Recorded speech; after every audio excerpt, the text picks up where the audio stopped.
by Miguel de Cervantes Saavedra, translated by John Ormsby. Don Quixote, Translator's Preface. 1. About this translation. It was with considerable reluctance that I abandoned in favor of the present undertaking what had long been a favorite project, that of a new edition of Shelton's Don Quixote, which has now become a somewhat scarce book. There are some, and I confess myself to be one, for whom Shelton's racy old version, with all its defects, has a charm that no modern translation, however skilful or correct, could possess. Shelton had the inestimable advantage of belonging to the same generation as Cervantes. Don Quixote had to him a vitality that only a contemporary could feel. It cost him no dramatic effort to see things as Cervantes saw them. There is no anachronism in his language. He put the Spanish of Cervantes into the English of Shakespeare. Shakespeare himself most likely knew the book. He may have carried it home with him in his saddlebags to Stratford on one of his last journeys, and under the mulberry tree at New Place joined hands with a kindred genius in its pages. But it was soon made plain to me that to hope for even a moderate popularity for Shelton was vain. His fine old crusted English would no doubt be relished by a minority, but it would only be a minority. His warmest admirers must admit that he is not a satisfactory representative of Cervantes. His translation of the first part was very hastily made, and was never revised by him. It has all the freshness and vigor, but also a full measure of the faults of a hasty production. It is often very literal, barbarously literal frequently, but just as often very loose.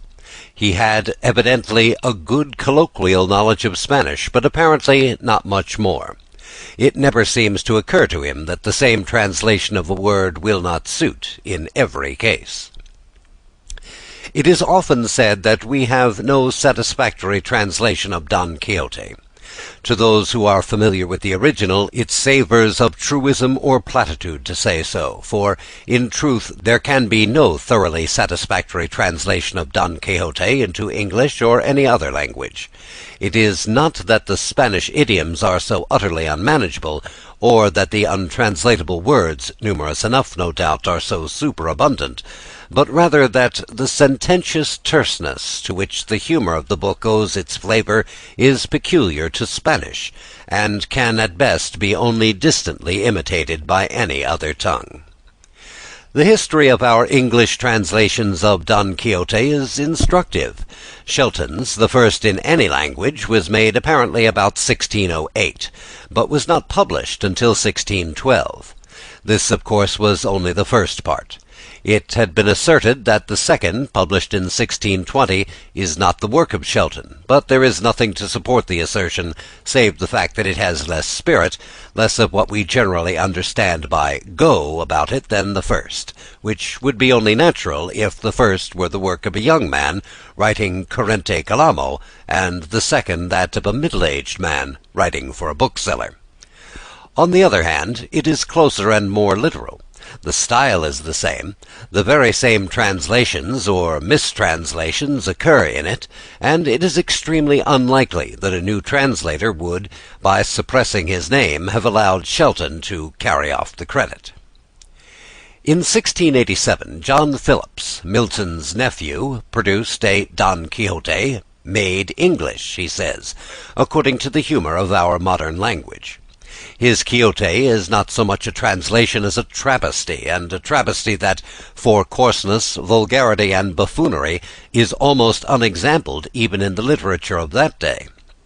Ned Ward's Life and Noble Adventures of Don Quixote, merrily translated into Hudibrastic verse, 1700, can scarcely be reckoned a translation, but it serves to show the light in which Don Quixote was regarded at the time. A further illustration may be found in the version published in 1712 by Peter Motteux, who had then recently combined tea-dealing with literature. It is described as translated from the original by several hands, but if so, all Spanish flavour has entirely evaporated under the manipulation of the several hands. The flavour that it has, on the other hand, is distinctly Franco-Cockney. Anyone who compares it carefully with the original will have little doubt that it is a concoction from Shelton and the French of Fillot de Saint-Martin, eked out by borrowings from Phillips, whose mode of treatment it adopts. It is, to be sure, more decent and decorous, but it treats Don Quixote in the same fashion as a comic book, and cannot be made too comic.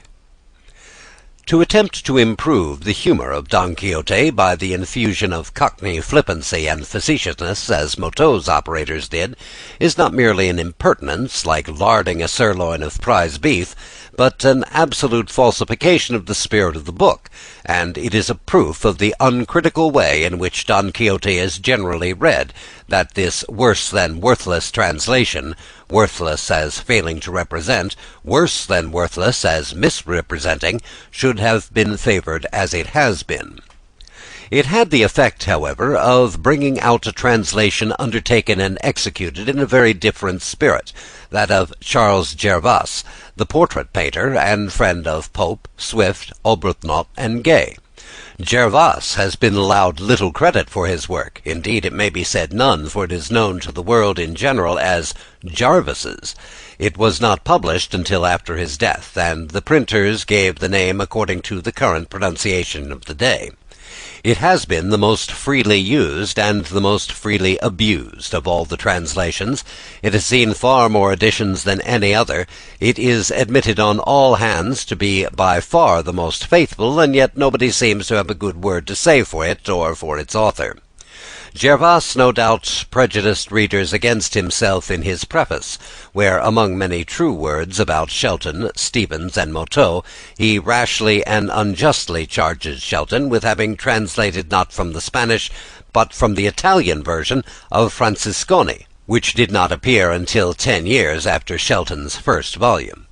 A suspicion of incompetence, too, seems to have attached to him, because he was by profession a painter, and a mediocre one, although he has given us the best portrait we have of Swift, and this may have been strengthened by Pope's remark that he translated Don Quixote without understanding Spanish. He has been also charged with borrowing from Shelton, whom he disparaged. It is true that in a few difficult or obscure passages he has followed Shelton and gone astray with him, but for one case of this sort there are 50 where he is right and Shelton wrong. As for Pope's dictum, anyone who examines Jervas's version carefully, side by side with the original, will see that he was a sound Spanish scholar, incomparably a better one than Shelton, except perhaps in mere colloquial Spanish. He was, in fact, an honest, faithful, and painstaking translator, and he has left a version which, whatever its shortcomings may be, is singularly free from errors and mistranslations. The charge against it is that it is stiff, dry, wooden in a word, and no one can deny that there is a foundation for it. But it may be pleaded for Jervas that a good deal of this rigidity is due to his abhorrence of the light, flippant, jocose style of his predecessors. He was one of the few, very few translators that have shown any apprehension of the unsmiling gravity which is the essence of the quixotic humour.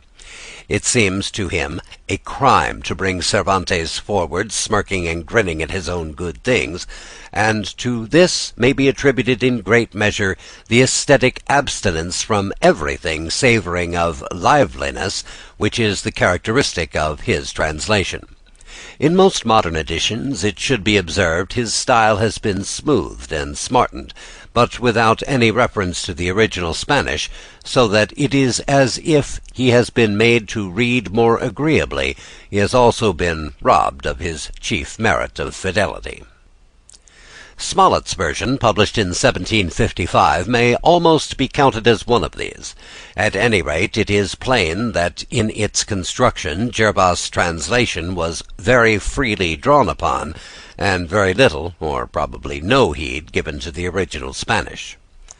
The later translations may be dismissed in a few words. George Kelly's, which appeared in 1769, printed for the translator, was an impudent imposture, being nothing more than Motteux's version, with a few of the words here and there artfully transposed. Charles Wilmot's in 1774 was only an abridgment, like Florian's, but not so skilfully executed, and the version published by Miss Smirke in 1818 to accompany her brother's plates was merely a patchwork production made out of former translations. On the latest, Mr. A.J. Duffield's, it would be in every sense of the word impertinent in me to offer an opinion here. I had not even seen it when the present undertaking was proposed to me, and since then I may say vidi tantum, having for obvious reasons resisted the temptation which Mr. Duffield's reputation and comely volumes hold out to every lover of Cervantes. From the foregoing history of our translations of Don Quixote, it will be seen that there are a good many people, provided they get the mere narrative of it with its full complement of facts, incidents, and adventures served up to them in the form that amuses them, care very little whether that form is the one in which Cervantes originally shaped his ideas. On the other hand, it is clear that there are many who desire to have not merely the story he tells, but the story as he tells it, so far at least as differences of idiom and circumstances permit, who will give a preference to the conscientious translator, even though he may have acquitted himself somewhat awkwardly. But, after all, there is no real antagonism between the two classes. There is no reason why what pleases the one should not please the other, or why a translator who makes it his aim to treat Don Quixote with the respect due to a great classic should not be as acceptable even to the careless reader as the one who treats it as a famous old jest book. It is not with the question of caviar to the general, or if it is, the fault rests with him who makes it so. The method by which Cervantes won the ear of the Spanish people ought, mutatis mundandis, to be equally effective with the great majority of English readers.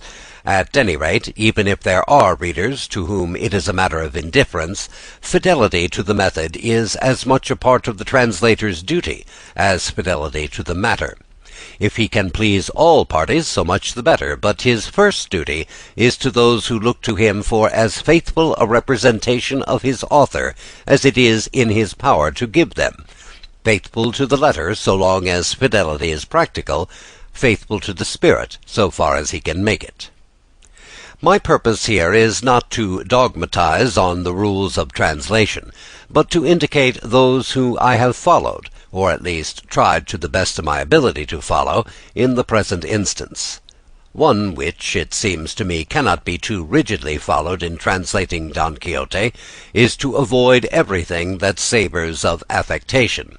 The book itself is, indeed, in one sense, a protest against it, and no man abhorred it more than Cervantes.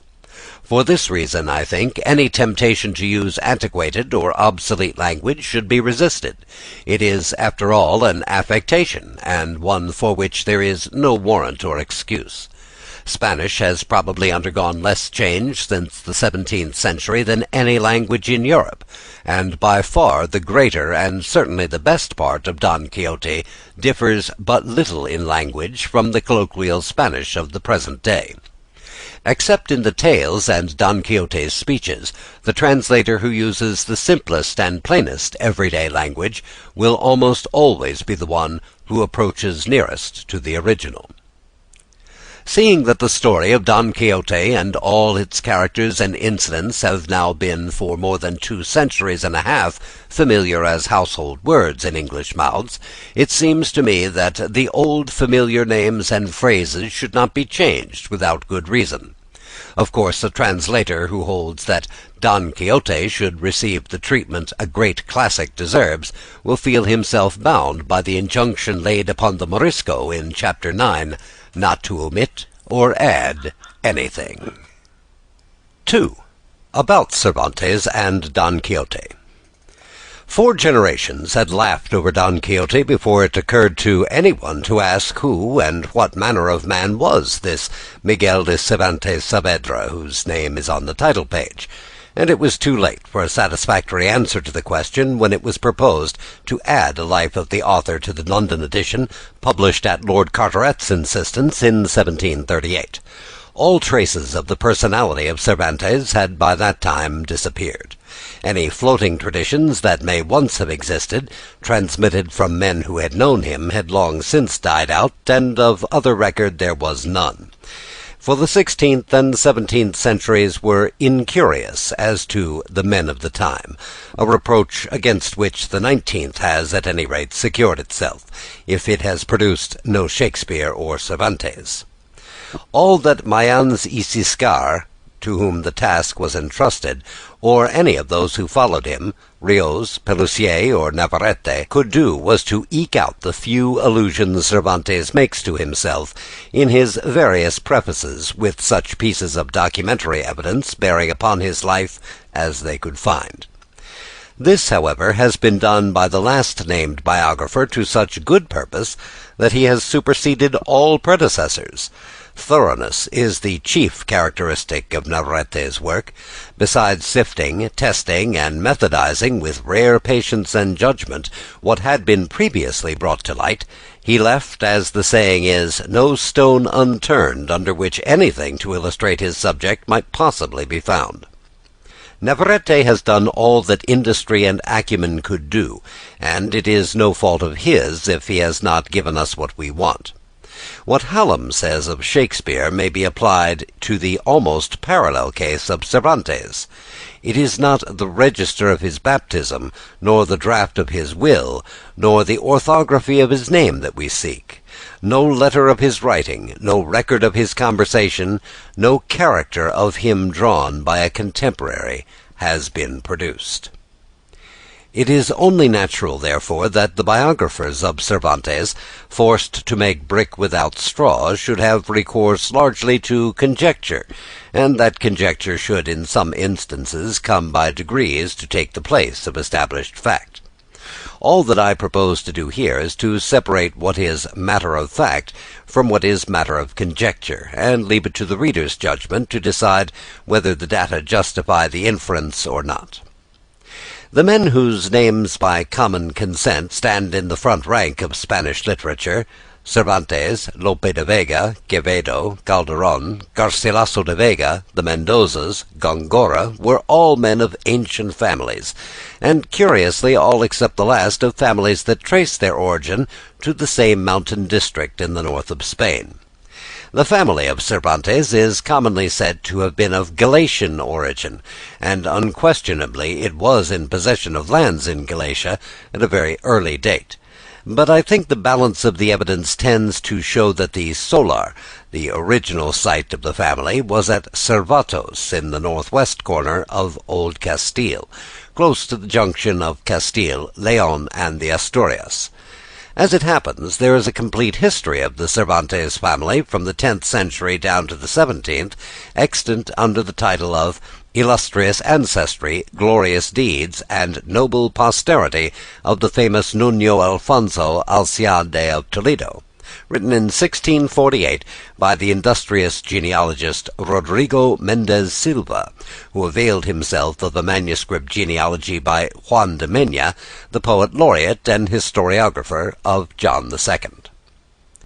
The origin of the name Cervantes is curious. Nuno Alfonso was almost as distinguished in the struggle against the Moors in the reign of Alfonso VII as the Cid had been a half-century before in that of Alfonso VI, and was rewarded by divers grants of land in the neighbourhood of Toledo. On one of his acquisitions, about 2 leagues from the city, he built himself a castle which he called Cervatos, because he was the lord of the solar of Cervatos in the Montana, as the mountain region extending from the Basque provinces to Leon was always called. At his death in battle in 1143, the castle passed by will to his son Alfonso Muño, who, as territorial or local surnames were then coming into vogue in place of the simple patronymic, took the additional name of Cervatos. His eldest son Pedro succeeded him in the possession of the castle, and followed his example in adopting the name, an assumption at which the younger son Gonzalo seems to have taken umbrage. Everyone who has paid even a flying visit to Toledo will remember the ruined castle that crowns the hill above the spot where the bridge of Alcantara spans the gorge of the Tagus, and with its broken outline and crumbling walls makes such an admirable pendant to the square, solid Alcazar towering over the city roofs on the opposite side. It was built, or as some say restored, by Alfonso VI, shortly after his occupation of Toledo in 1085, and called by him San Servando, after a Spanish martyr, a name subsequently modified into San Servan, in which form it appears in the poem of the Cid. San Cervantes with an S and San Cervantes with a C, with regard to which the last Handbook of Spain warns its readers against the supposition that it has anything to do with the author of Don Quixote. Ford, as all know who have taken him for a companion and counsellor on the roads of Spain, is seldom wrong in matters of literature or history. In this instance, however, he is in error. It has everything to do with the author of Don Quixote, for it is, in fact, these old walls that have given to Spain the name she is proudest of today.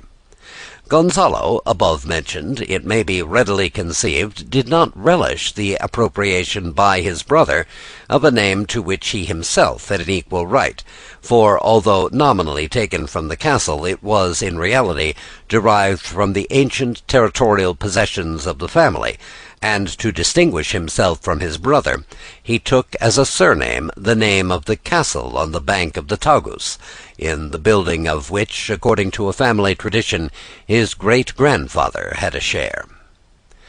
Both brothers founded families. The Cervantes branch had more tenacity.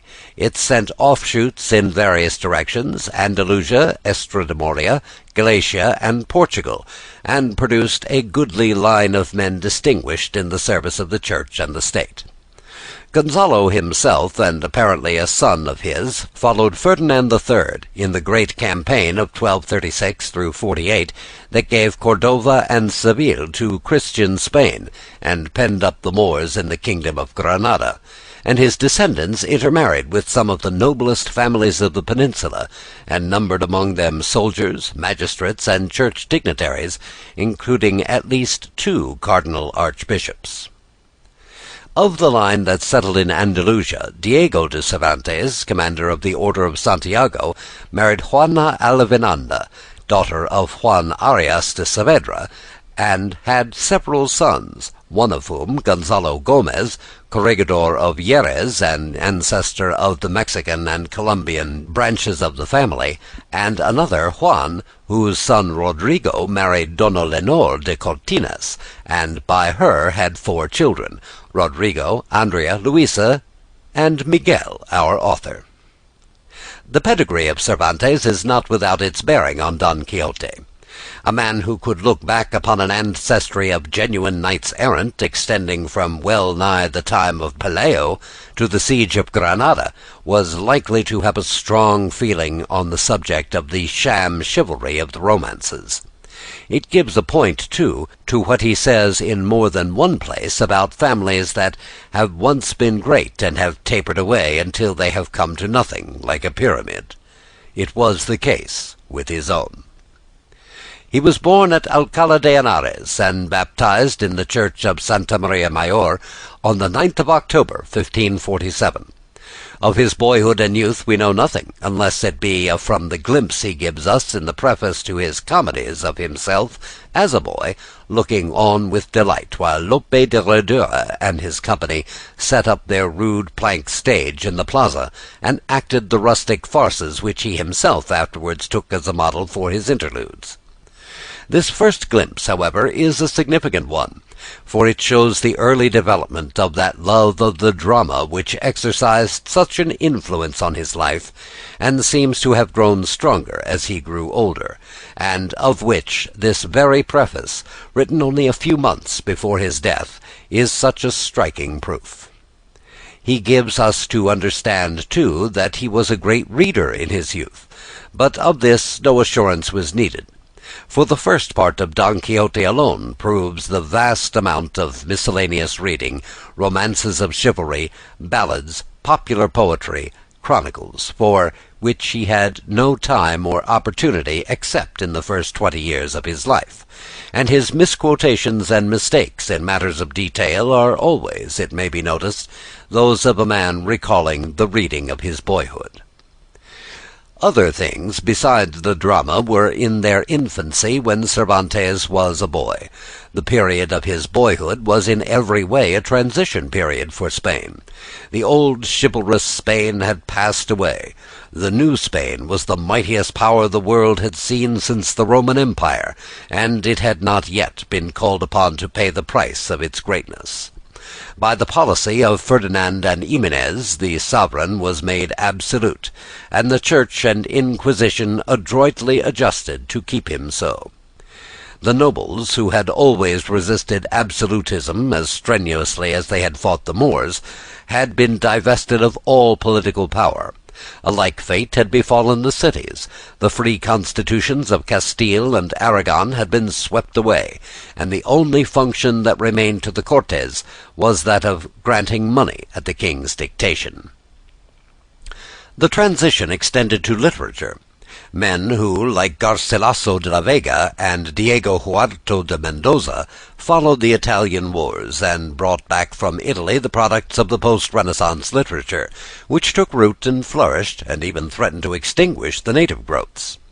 Damon and Thyrsis, Phyllis and Chloe, have been fairly neutralized in Spain, together with all the devices of pastoral poetry for investing with an air of novelty the idea of a despairing shepherd and inflexible shepherdess. As a set-off against this, the historical and traditional ballads, and the true pastorals, the songs and ballads of peasant life, were being collected assiduously and printed in the cancionarios that succeeded one another with increasing rapidity.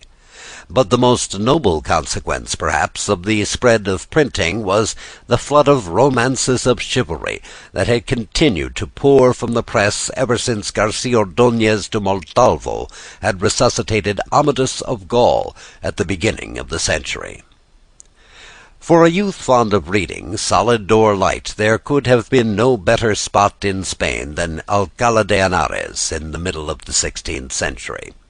It was then a busy, populous university town, something more than the enterprising rival of Salamanca, and altogether a very different place from melancholy, silent, deserted Alcalá the traveller sees now as he goes from Madrid to Saragossa.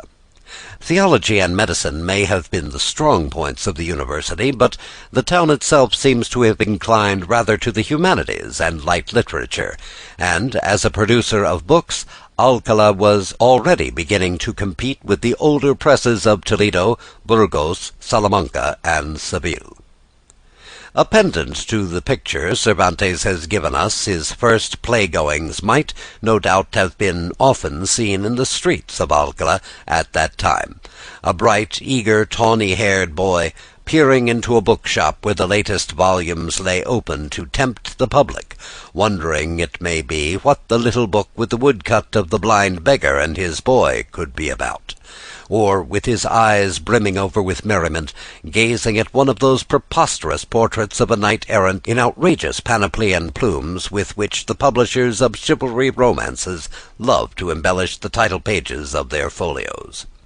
If the boy was the father of the man, the sense of the incongruous that was strong at 50 was lively at 10, and some such reflections as these may have been the true genesis of Don Quixote. For his more solid education, we are told, he went to Salamanca. But why Rodrigo de Cervantes, who was very poor, should have sent his son to a university 150 miles away when he had one at his own door would be a puzzle, if we had any reason for supposing that he did so. The only evidence is a vague statement by Professor Tomas Gonzalez that once he saw an old entry of the matriculation of a Miguel de Cervantes. This does not appear to have ever been seen again, but even if it had, and if the date corresponded, it would prove nothing, as there were at least 2 other Miguels born about the middle of the century. One of them, moreover, a Cervantes Saavedra, a cousin, no doubt, who was a source of great embarrassment to the biographers. That he was a student neither at Salamanca nor at Alcala is best proved by his own works. No man drew more largely on experience than he did, and he has nowhere left a single reminiscence of student life, for the tia flingia, if it be his, is not one. Nothing, not even a college joke, to show that he remembered days that most men remember best. All that we know positively about his education is that Juan Lopez de Hoyos, a professor of humanities and belles lettres of some eminence, calls him his dear and beloved pupil. This was in a little collection of verses by different hands on the death of Isabella de Valois, second queen of Philip II, published by the professor in 1569, to which Cervantes contributed 4 pieces, including an elegy and an epitaph in the form of a sonnet. It is only by a rare chance that a Lycidas finds its way into a volume of this sort, and Cervantes was no Milton. His verses were no worse than such things usually are, so much at least may be said for them. By the time the book appeared, he had left Spain, and, as fate ordered it, for 12 years, the most eventful ones in his life. Julio, afterwards Cardinal Acquaviva, had been sent at the end of 1568 to Philip II by the Pope on a mission partly of condolence, partly political, and on his return to Rome, which was somewhat brusquely expedited by the king, he took Cervantes with him as his camarero, or chamberlain. The office he himself held in the Pope's household. The post would, no doubt, have led to advancement at the papal court, had Cervantes retained it, but in the summer of 1570 he resigned it, and enlisted as a private soldier in Captain Diego Urbina's company, belonging to Don Miguel de Moncada's regiment, but at that time forming a part of the command of Mark Antony Colonna. What impelled him to this step we know not, whether it was distaste for the career before him, or purely military enthusiasm. It may well have been the latter, for it was a stirring time. The events, however, which led to the alliance between Spain, Venice, and the Pope against the common enemy, the Porte, and to the victory of the combined fleets of Lepanto, belong rather to the history of Europe than to the life of Cervantes. He was one of those who sailed from Messina in September of 1571 under the command of Don John of Austria, but on the morning of the 7th of October, when the Turkish fleet was sighted, he was lying below, ill with fever. At the news that the enemy was in sight, he insisted on taking his post, saying he preferred death in the service of God and the king to health. His galley, the Marquesa, was in the thick of the fight, and before it was all over he had himself received 3 gunshot wounds, 2 in the breast and 1 in the left hand or arm. On the morning after the battle, according to Navarrete, he had an interview with the commander-in-chief, Don John, who was making a personal inspection of the wounded, one result of which was an addition of 3 crowns to his pay, and another, apparently, the friendship of his general. How severely Cervantes was wounded may be inferred from the fact that, with youth, a vigorous frame, and as cheerful and buoyant a temperament as ever invalid had, he was 7 months in the hospital at Messina before he was discharged. He came out with his left hand permanently disabled. He had lost the use of it, as Mercury told him in the Viejo de Parnaso, for the greater glory of the right. This, however, did not absolutely unfit him for service, and in April of 1572 he joined Manuel Ponce de Leon's company of Lope de Figueroa's regiment, in which, it seems probable, his brother Rodrigo was serving, and shared in the operations of the next 3 years, including the capture of the Goleta and Tunis. Taking advantage of the lull which followed the recapture of these places by the Turks, he obtained leave to return to Spain, and sailed from Naples in September of 1575 on board the Sun galley, in company with his brother Rodrigo, Pedro Carrillo de Quesada, late governor of the Goleta, and some others, and furnished with letters from Don John of Austria and the Duke of Sesa, the Viceroy of Sicily, recommending him to the king for the command of a company, on account of his services, a dono invalice, as events proved. On the 26th they fell in with a squadron of Algerine galleys, and, after a stout resistance, were overpowered and carried into Algiers. By means of a ransomed fellow captive, the brothers contrived to inform their family of their condition, and the poor people of Alcala at once strove to raise the ransom money, the father disposing of all he possessed, and the two sisters giving up their marriage portions. But Dalimami had found on Cervantes the letters addressed to the king by Don John and the Duke of Sesa, and, concluding that his prize must be a person of great consequence, when the money came he refused it scornfully as being altogether insufficient. The owner of Rodrigo, however, was more easily satisfied. Ransom was accepted in his case, and it was arranged between the brothers that he should return to Spain and procure a vessel, in which he was to come back to Algiers and take off Miguel and as many of their comrades as possible. This was not the first attempt to escape that Cervantes had made. Soon after the commencement of his captivity, he induced several of his companions to join him in trying to reach Oran, then a Spanish post, on foot. But after the first day's journey, the Moor who had agreed to act as their guide deserted them, and they had no choice but to return. The second attempt was more disastrous. In a garden outside the city on the seashore he constructed, with the help of the gardener, a Spaniard, a hiding-place, to which he brought, one by one, 14 of his fellow captives, keeping there in secrecy for several months, and supplying them with food through a renegade known as El Dorador, the glider. How he, a captive himself, contrived to do all this is one of the mysteries of the story. Wild as the project may appear, it was very nearly successful. The vessel procured by Rodrigo made its appearance off the coast, and under cover of night was proceeding to take off the refugees, when the crew, alarmed by a passing fishing boat, had beat a hasty retreat. On renewing the attempt shortly afterwards, they, or a portion of them at least, were taken prisoners, and just as the poor fellows in the garden were exulting in the thought that in a few moments more freedom would be within their grasp, they found themselves surrounded by Turkish troops, horse and foot. The Dorador had revealed the whole scheme to the Dey Hassan.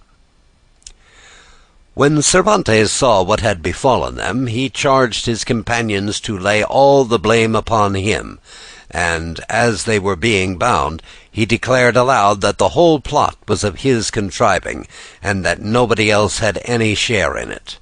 Brought before the Dey, he said the same.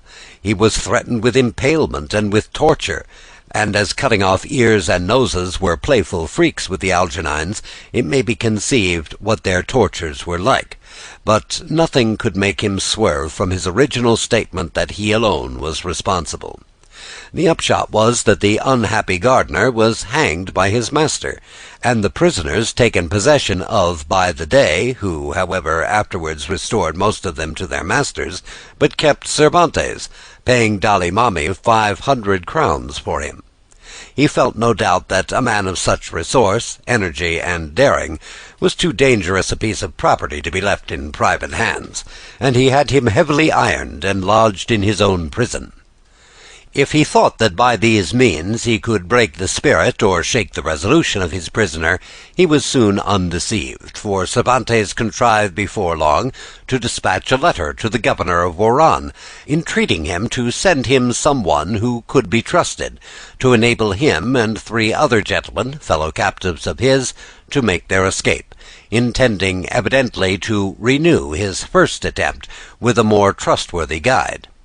Unfortunately, the Moor who carried the letter was stopped just outside of Oran, and the letter being found upon him, he was sent back to Algiers, where by the order of the Dey was promptly impaled as a warning to others, while Cervantes was condemned to receive 2,000 blows of the stick, a number which most likely would have deprived the world of Don Quixote, had not some persons, who they were we know not, interceded on his behalf. After this he seems to have been kept in still closer confinement than before, for nearly 2 years passed before he made another attempt.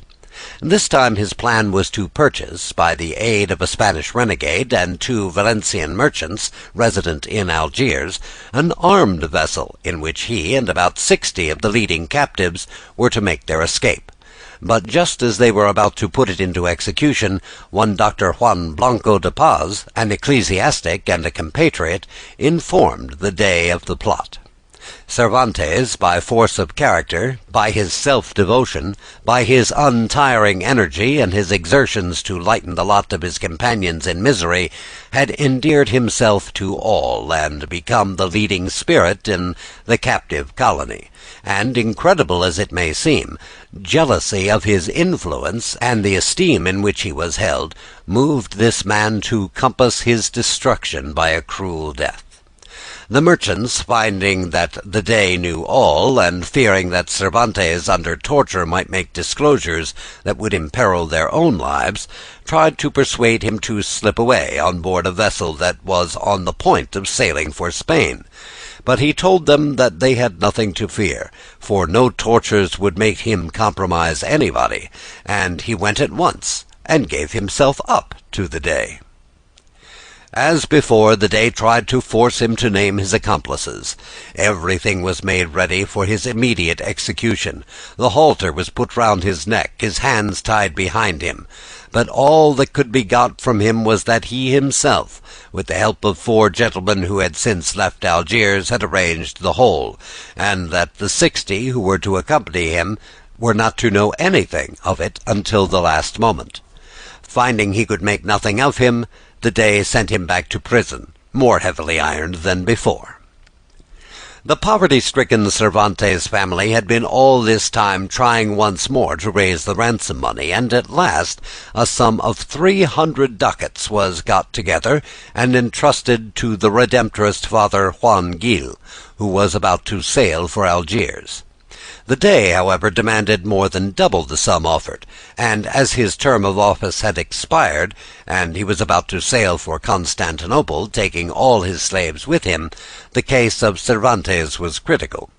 He was already on board, heavily ironed, when the Dey at length agreed to reduce his demand by 1/2, and Father Gil, by borrowing, was able to make up that amount, and on September 19th, 1580, after a captivity of 5 years, all but a week, Cervantes was at last set free. Before long he discovered that Blanco de Paz, who claimed to be an officer of the Inquisition, was now concocting on false evidence a charge of misconduct to be brought against him when he returned to Spain. To checkmate him, Cervantes drew up a series of 25 questions, covering the whole period of his captivity, upon which he requested Father Gil to make depositions of credible witnesses before a notary. 11 witnesses, taken from among the principal captives in Algiers, deposed to all the facts above stated, and to a great deal more besides. There is something touching in the admiration, love, and gratitude we see struggling to find expression in the formal language of the notary, as they testify one after another to the good deeds of Cervantes, how he comforted and helped the weak-hearted, how he kept up their drooping courage, how he shared his poor purse with this disponent, and how in him this disponent found father and mother. On his return to Spain, he found his old regiment about to march off to Portugal to support Philip's claim to the crown, and utterly penniless now, he had no choice but to rejoin it. He was in the expeditions to the Azores in 1582 and the following year, and on the conclusion of the war returned to Spain in the autumn of 1583, bringing with him the manuscript of his pastoral romance, the Galatea, and probably also, to judge by internal evidence, that of the first portion of Persiles and Sigismunda. He also brought back with him, his biographers assert, an infant daughter, the offspring of an amour, as some of them with great circumstantiality inform us, with a Lisbon lady of noble birth, whose name, however, as well as that of the street she lived in, they omit to mention. The sole foundation for all this is that in 1605 there certainly was living in the family of Cervantes a Donna Isabel de Saavedra, who is described in an official document as his natural daughter, and then 20 years of age. With his crippled left hand, promotion in the army was hopeless. Now that Don John was dead, and he had no one to press his claims and services, and for a man drawing on 40, life in the ranks was a dismal prospect. He had already a certain reputation as a poet. He made up his mind, therefore, to cast his lot with literature, and, for a first venture, committed his Galeta to the press. It was published, as Salva y Malen shows conclusively, at Alcala, his own birthplace, in 1585, and no doubt helped to make his name more widely known, but certainly did not do him much good in any other way. While it was going through the press, he married Doña Catalina de Palacio Salazar y Vosimadio, a lady of Esquivas, near Madrid, and apparently a friend of the family, who brought him a fortune which may possibly have served to keep the wolf from the door, but if so, that was all. The drama had by this time outgrown marketplace stages and strolling companies, and with his old love for it he naturally turned to it for congenial employment. In about 3 years he wrote 20 or 30 plays, which he tells us were performed without any throwing of cucumbers or other missiles, and ran their course without any hisses, outcries, or disturbances. In other words, his plays were not bad enough to be hissed off the stage, but not good enough to hold their own upon it.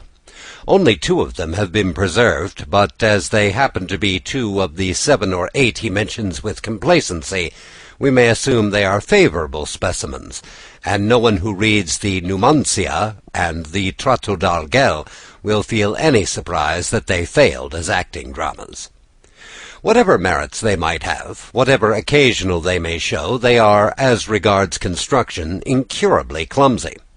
How completely they failed is manifest from the fact that, with all his sanguine temperament and indomitable perseverance, he was unable to maintain the struggle to gain a livelihood as a dramatist for more than 3 years. Nor was the rising popularity of Lope the cause, as was often said, notwithstanding his own words to the contrary. When Lope began to write for the stage is uncertain, but it was certainly after Cervantes went to Seville. Among the Nuevos Documentos, printed by Señor Arsenio y Toledo, is one dated 1592, and curiously characteristic of Cervantes, it is an agreement with one Rodrigo Osirio, a manager, who was to accept 6 comedies at 50 ducats apiece, not to be paid in any case unless it appeared on representation that the said comedy was one of the best that had ever been represented in Spain. The test does not seem to have been ever applied. Perhaps it was sufficiently apparent to Rodrigo Osirio that the comedies were not among the best that had ever been represented. Among the correspondence of Cervantes there might have been found, no doubt, more than one letter, like we see in the Rake's Progress. "Sir, I have read your play, and it will not do." He was more successful in a literary contest at Saragossa in 1595, in honor of the canonization of San Jacinto, when his composition won the first prize, 3 silver spoons. The year before this he had been appointed a collector of revenues for the kingdom of Granada. In order to remit the money he had collected more conveniently to the treasury, he entrusted it to a merchant, who failed and absconded, and as the bankrupt's assets were insufficient to cover the whole, he was sent to prison at Seville in September of 1597. The balance against him, however, was a small one, about 261, and on giving security for it, he was released at the end of the year. It was as he journeyed from town to town collecting the king's taxes that he noted down those bits of inn and wayside life and character that abound in the pages of Don Quixote.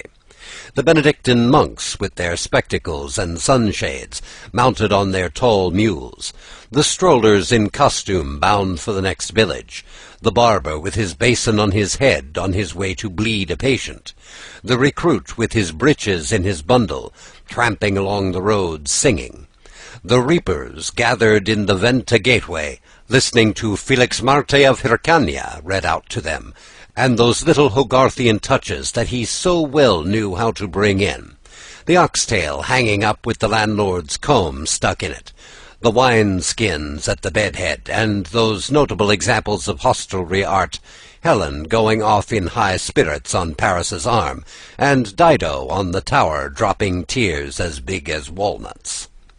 Nay, it may well be said that on those journeys into remote regions he came across, now and then, a specimen of the pauper gentleman, with his lean hack and his greyhound and his boots of chivalry, dreaming away his life in happy ignorance that the world had changed since his great-grandfather's old helmet was new. But it was in Seville that he found out his true vocation, though he himself would not by any means have admitted it be so. It was here, in Triana, that he was first tempted to try his hand at drawing from life, and first brought his humour into play in the exquisite little sketch of Rinconete e Cordidillo, the germ, in more ways than one, of Don Quixote. Where and when that was written we cannot tell. After his imprisonment, all trace of Cervantes in his official capacity disappears, from which it may be inferred that he was not reinstated. That he was still in Seville in November of 1598 appears from a satirical sonnet of his on the elaborate catafalque erected to testify to the grief of the city at the death of Philip II. But from this up to 1603 we have no clue to his movements. The words in the preface of the first part of Don Quixote are generally held to be conclusive that he conceived the idea of the book, and wrote the beginning of it at least, in a prison, and that he may have done so is extremely likely. There is a tradition that Cervantes read some portions of his work to a select audience at the Duke of Bejar's, which may have helped to make the book known. But the obvious conclusion is that the first part of Don Quixote lay on his hands some time before he could find a publisher bold enough to undertake a venture of so novel a character, and so little faith in it had Francisco Robles of Madrid, to whom at last he sold it, that he did not care to incur the expense of securing the copyright for Aragon or Portugal, contenting himself with that for Castile. The printing was finished in December, and the book came out with the new year, 1605. It is often said that Don Quixote was at first received coldly.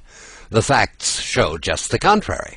No sooner was it in the hands of the public than preparations were made to issue pirated editions at Lisbon and Valencia, and to bring out a second edition with the additional copyrights for Aragon and Portugal, which he secured in February. No doubt it was received with something more than coldness by certain sections of the community.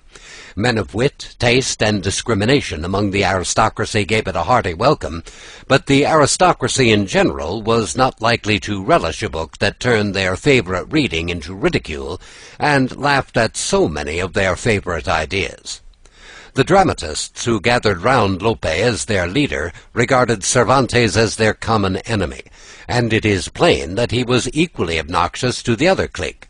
The culto poets, who had Gongora for their chief, Navarrete, who knew nothing of the letter above mentioned, tries hard to show that the relations between Cervantes and Lope were of a very friendly sort, as indeed they were until Don Quixote was written.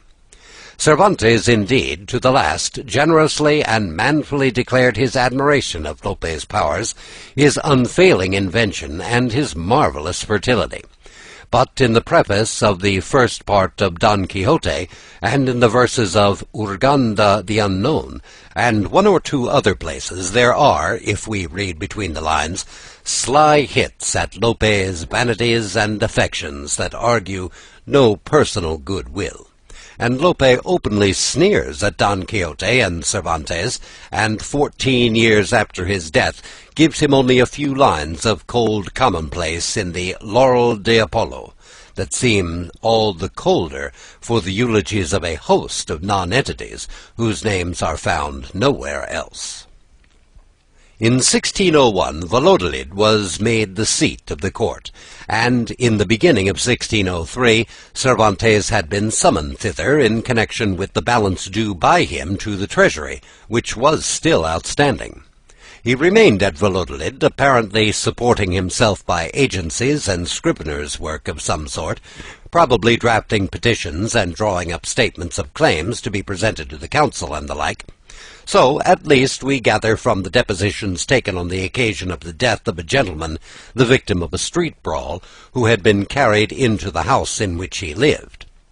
In these he himself is described as a man who wrote and transacted business, and it appears that his household then consisted of his wife, the natural daughter Isabel de Saavedra, already mentioned, his sister Andrea, now a widow, her daughter Constanza, a mysterious Magdalena de Sotomayor, calling herself his sister, for whom his biographers cannot account, and a servant maid. Meanwhile, Don Quixote had been growing in favor, and its author's name was now known beyond the Pyrenees. In 1607, an edition was printed at Brussels. Robles, the Madrid publisher, found it necessary to meet the demand by a third edition, the seventh in all, in 1608. The popularity of the book in Italy was such that a Milan bookseller was led to bring out an edition in 1610, and another was called for in Brussels in 1611. It might naturally have been expected that, with such proofs before him that he had hit the taste of the public, Cervantes would have set at once about redeeming his rather vague promise of a second volume. But to all appearance nothing was further from his thoughts. He had still by him one or two short tales of the same vintage as those he had inserted in Don Quixote, and instead of continuing the adventures of Don Quixote, he set to work to write more of these novelas exemplares, as he afterward called them, with a view toward making a book of them. The novels were published in the summer of 1613, with a dedication to the Conde de Lemos, the Maecenas of the day, and with one of those chatty confidential prefaces Cervantes was so fond of. In this, 8 years and a half after the first part of Don Quixote had appeared, we get the first hint of a forthcoming second part. "You shall see shortly," he says, "the further exploits of Don Quixote and humours of Sancho Panza." His idea of shortly was a somewhat elastic one, for, as we know by the date to Sancho's letter, he had barely one half of the book completed, that time 12 months. But more than poems or pastorals or novels, it was his dramatic ambition that engrossed his thoughts. The same indomitable spirit that kept him from despair in the bagnios of Algiers, and prompted him to attempt the escape of himself and his comrades again and again, made him persevere in spite of failure and discouragement in his efforts to win the ear of the public as a dramatist. The temperament of Cervantes was essentially sanguine. The portrait he draws in the preface to the novels with the aquiline features, chestnut hair, smooth, untroubled forehead, and bright, cheerful eyes, is the very portrait of a sanguine man. Nothing that the managers might say could persuade him that the merits of his plays would not be recognized at last if they were only given a fair chance. The old soldier of the Spanish Salamis was bent on being the Aeschylus of Spain. He was to found a great national drama based on the true principles of art, that was to be the envy of all nations.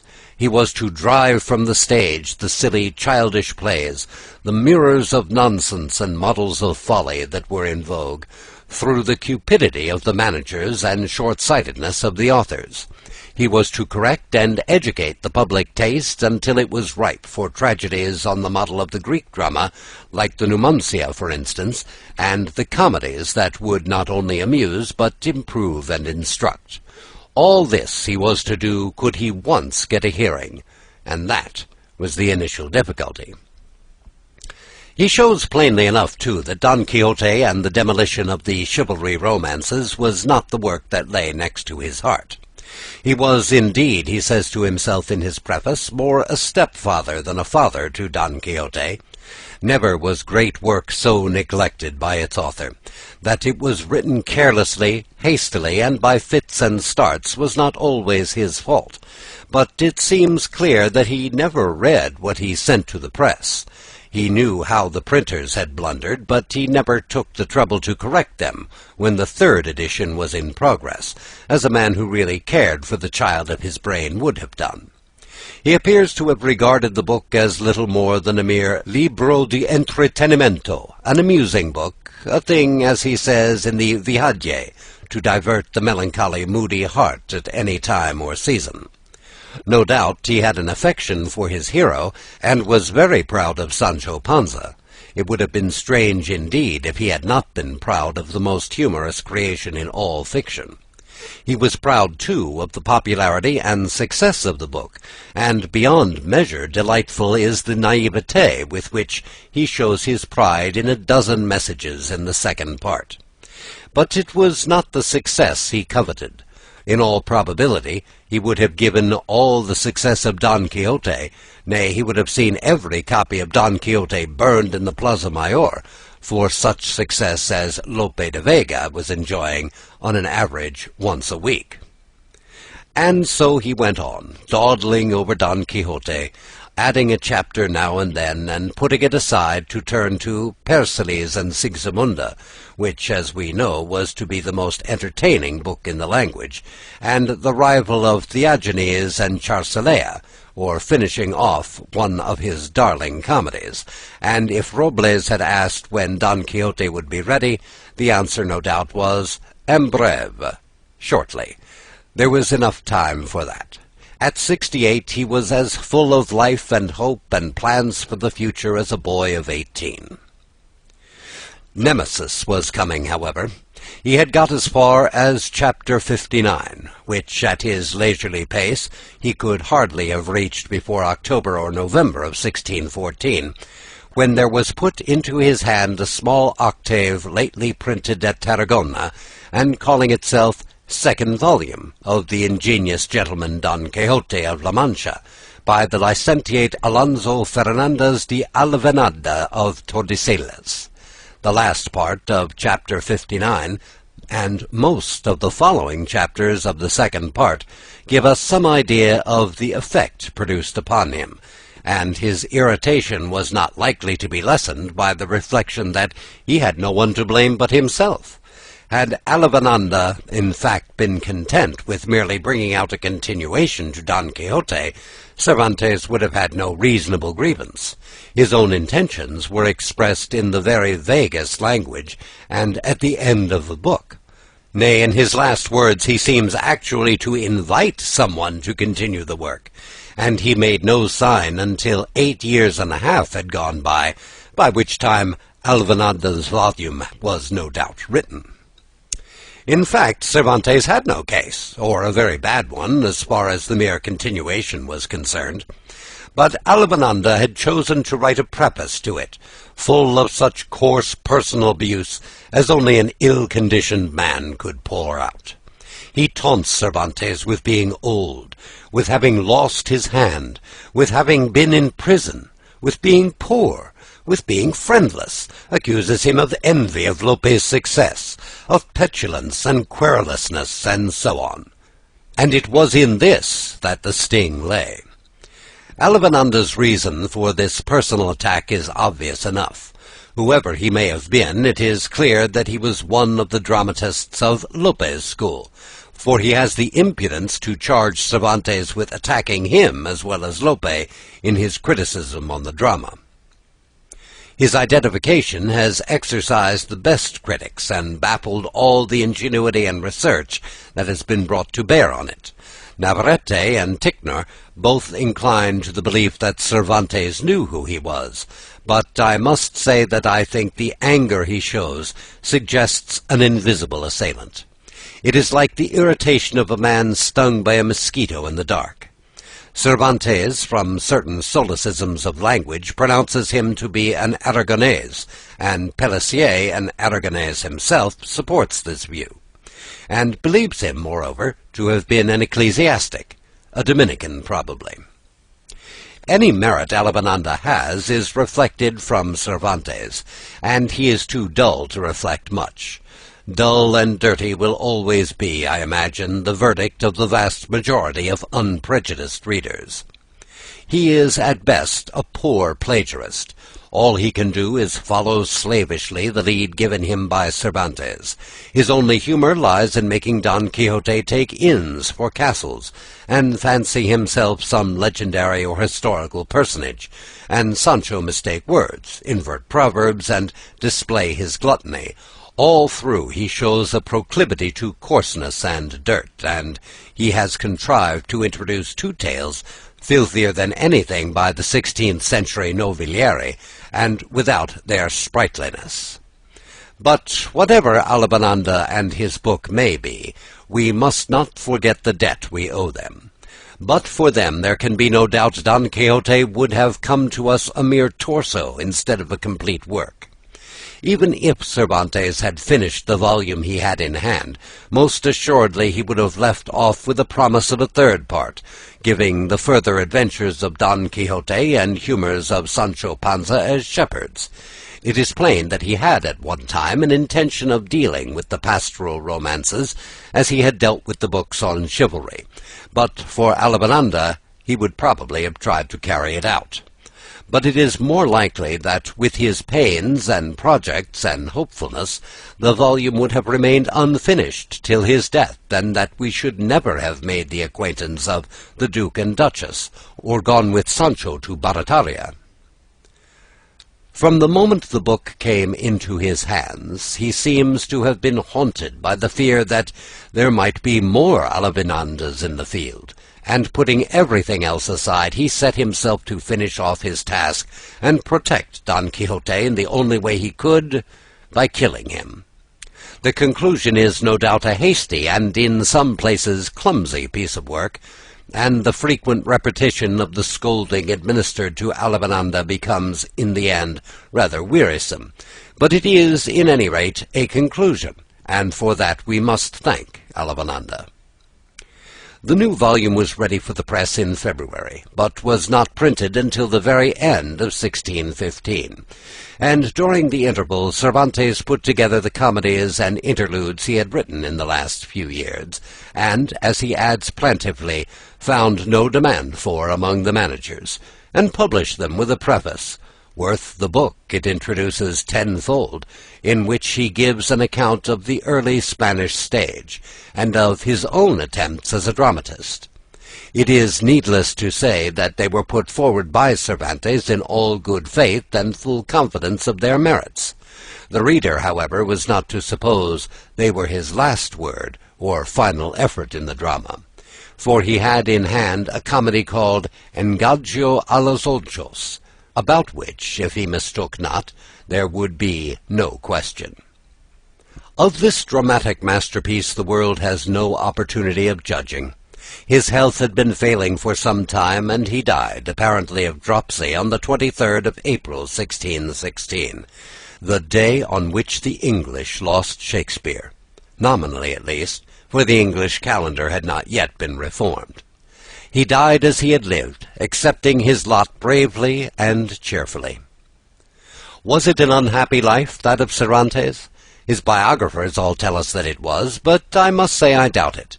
It was a hard life, a life of poverty, of incessant struggle, of toil ill-paid, of disappointment, but Cervantes carried within himself the antidote to all these evils.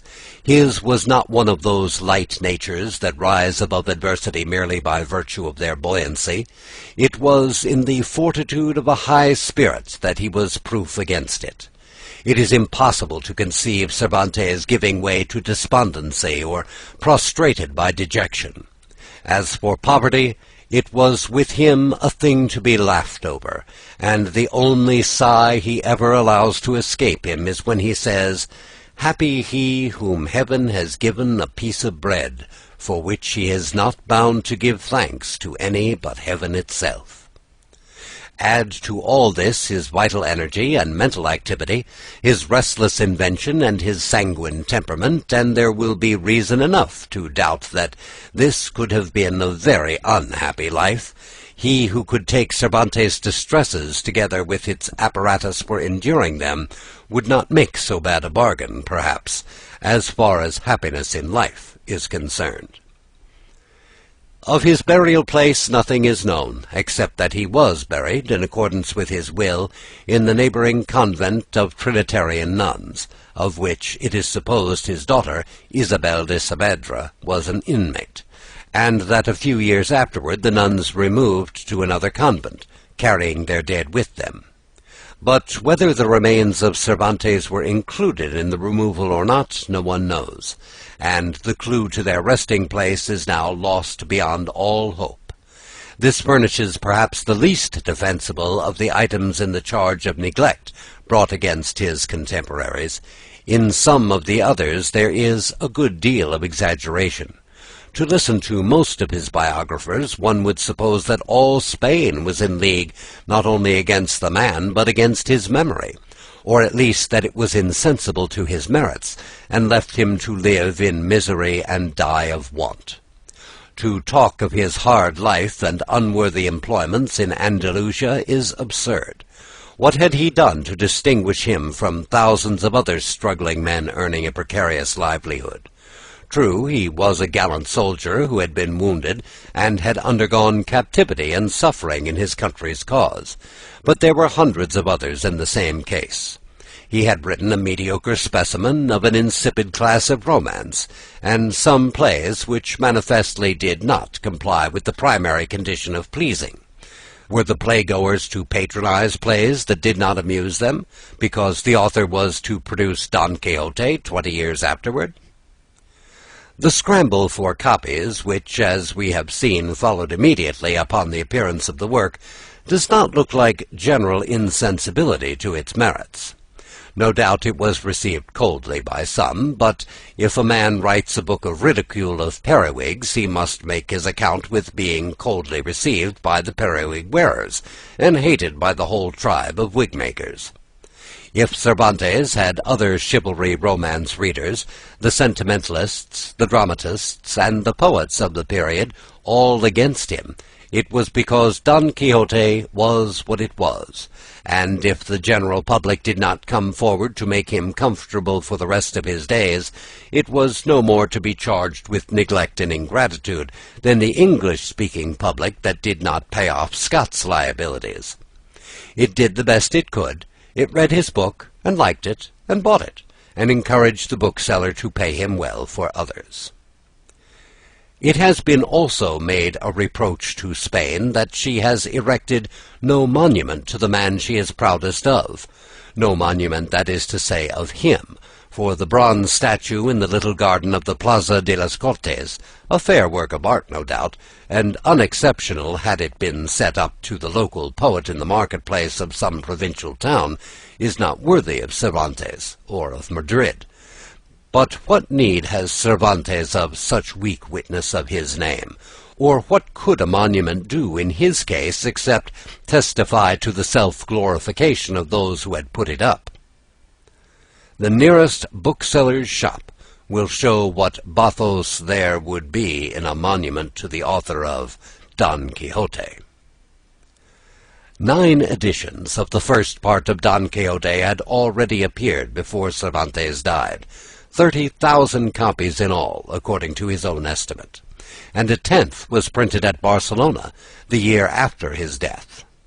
So large a number naturally supplied the demand for some time, but by 1634 it appears to have been exhausted, and from that time down to the present day the stream of editions has continued to flow rapidly and regularly.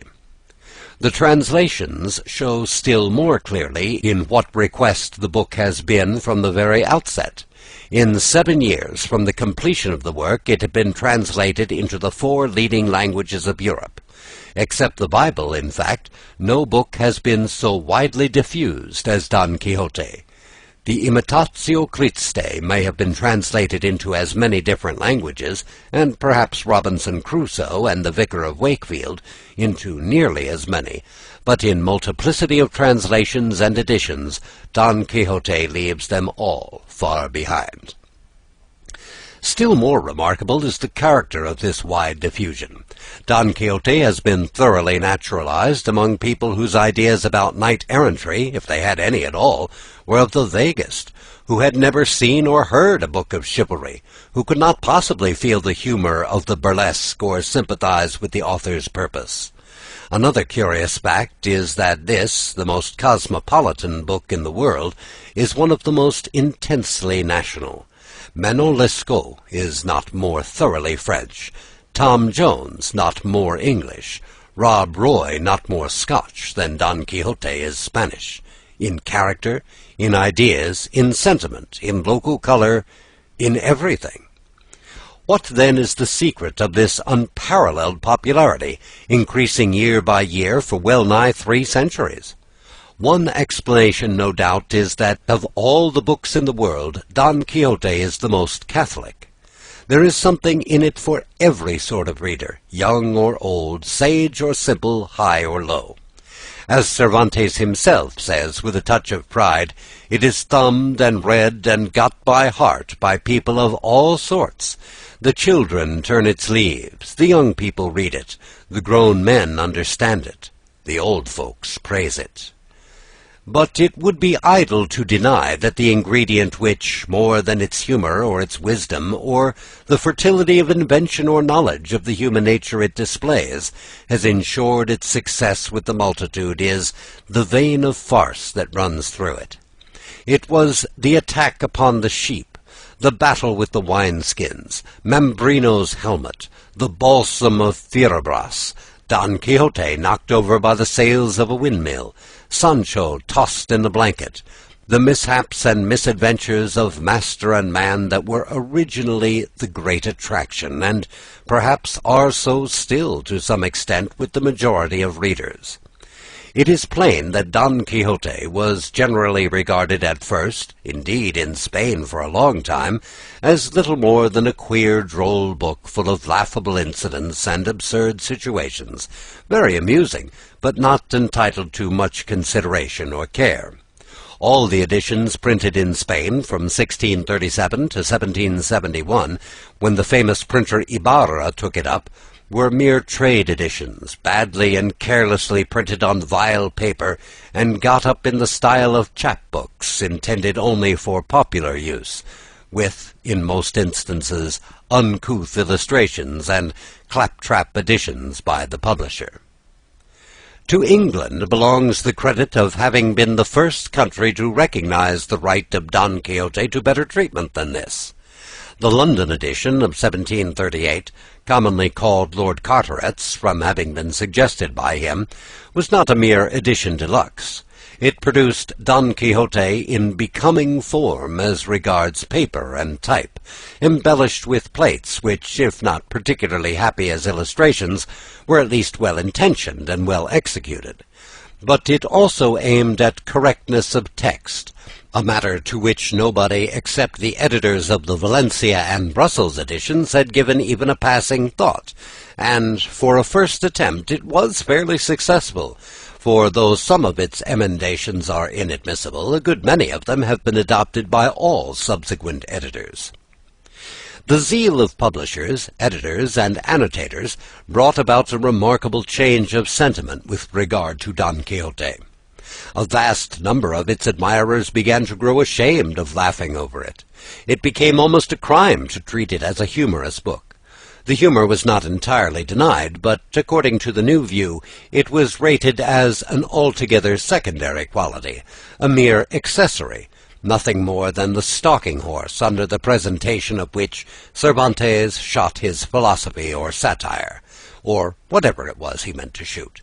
For on this point opinions varied. All were agreed, however, that the object he aimed at was not the books of chivalry.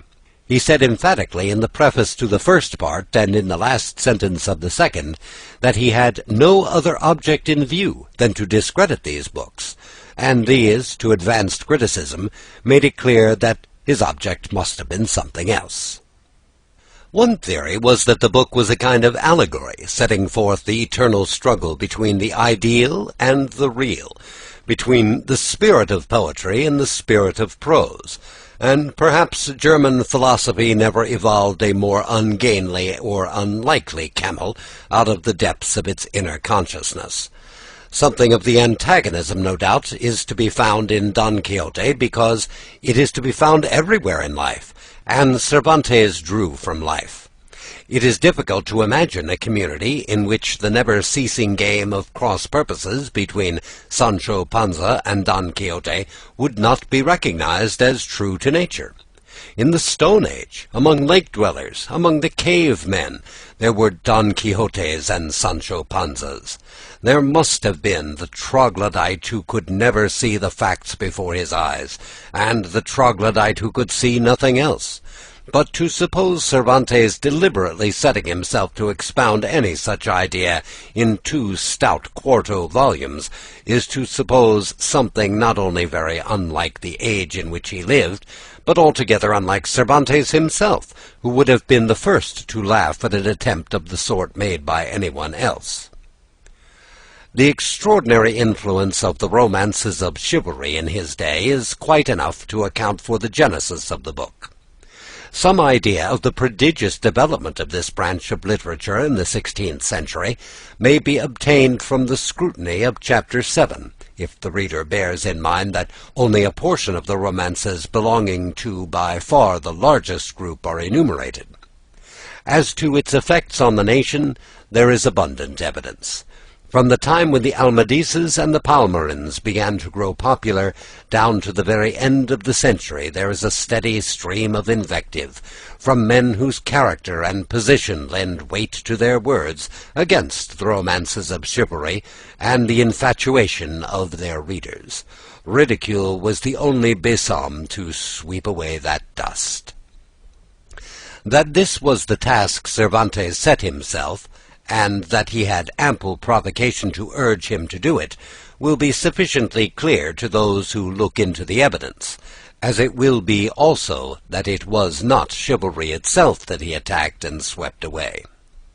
Of all the absurdities that, thanks to poetry, will be repeated to the end of time, there is no greater one than saying that Cervantes smiled Spain's chivalry away. In the first place, there was no chivalry for him to smile away. Spain's chivalry had been dead for more than a century. Its work was done when Granada fell, and as chivalry was essentially republican in its nature, it could not live under the rule that Ferdinand substituted for the free institutions of medieval Spain. What he did smile away was not chivalry, but a degrading mockery of it. The true nature of the right arm and the bright array, before which, according to the poet, the world gave ground, and which Cervantes' single laugh demolished, may be gathered from the words of one of his own countrymen, Don Felix Pacheco, as reported by Captain George Carleton in his military memoirs from 1672 through 1713. Before the appearance in the world of that labor of Cervantes, he said, it is next to an impossibility for a man to walk the streets with any delight or without danger. There were seen so many cavaliers prancing and curvetting before the windows of their mistresses that a stranger might have imagined the whole nation to have been nothing less than a race of knight-errants. But after the world became a little acquainted with that notable history, the man that was seen in that once celebrated drapery was pointed to as a Don Quixote, and found himself the jest of high and low.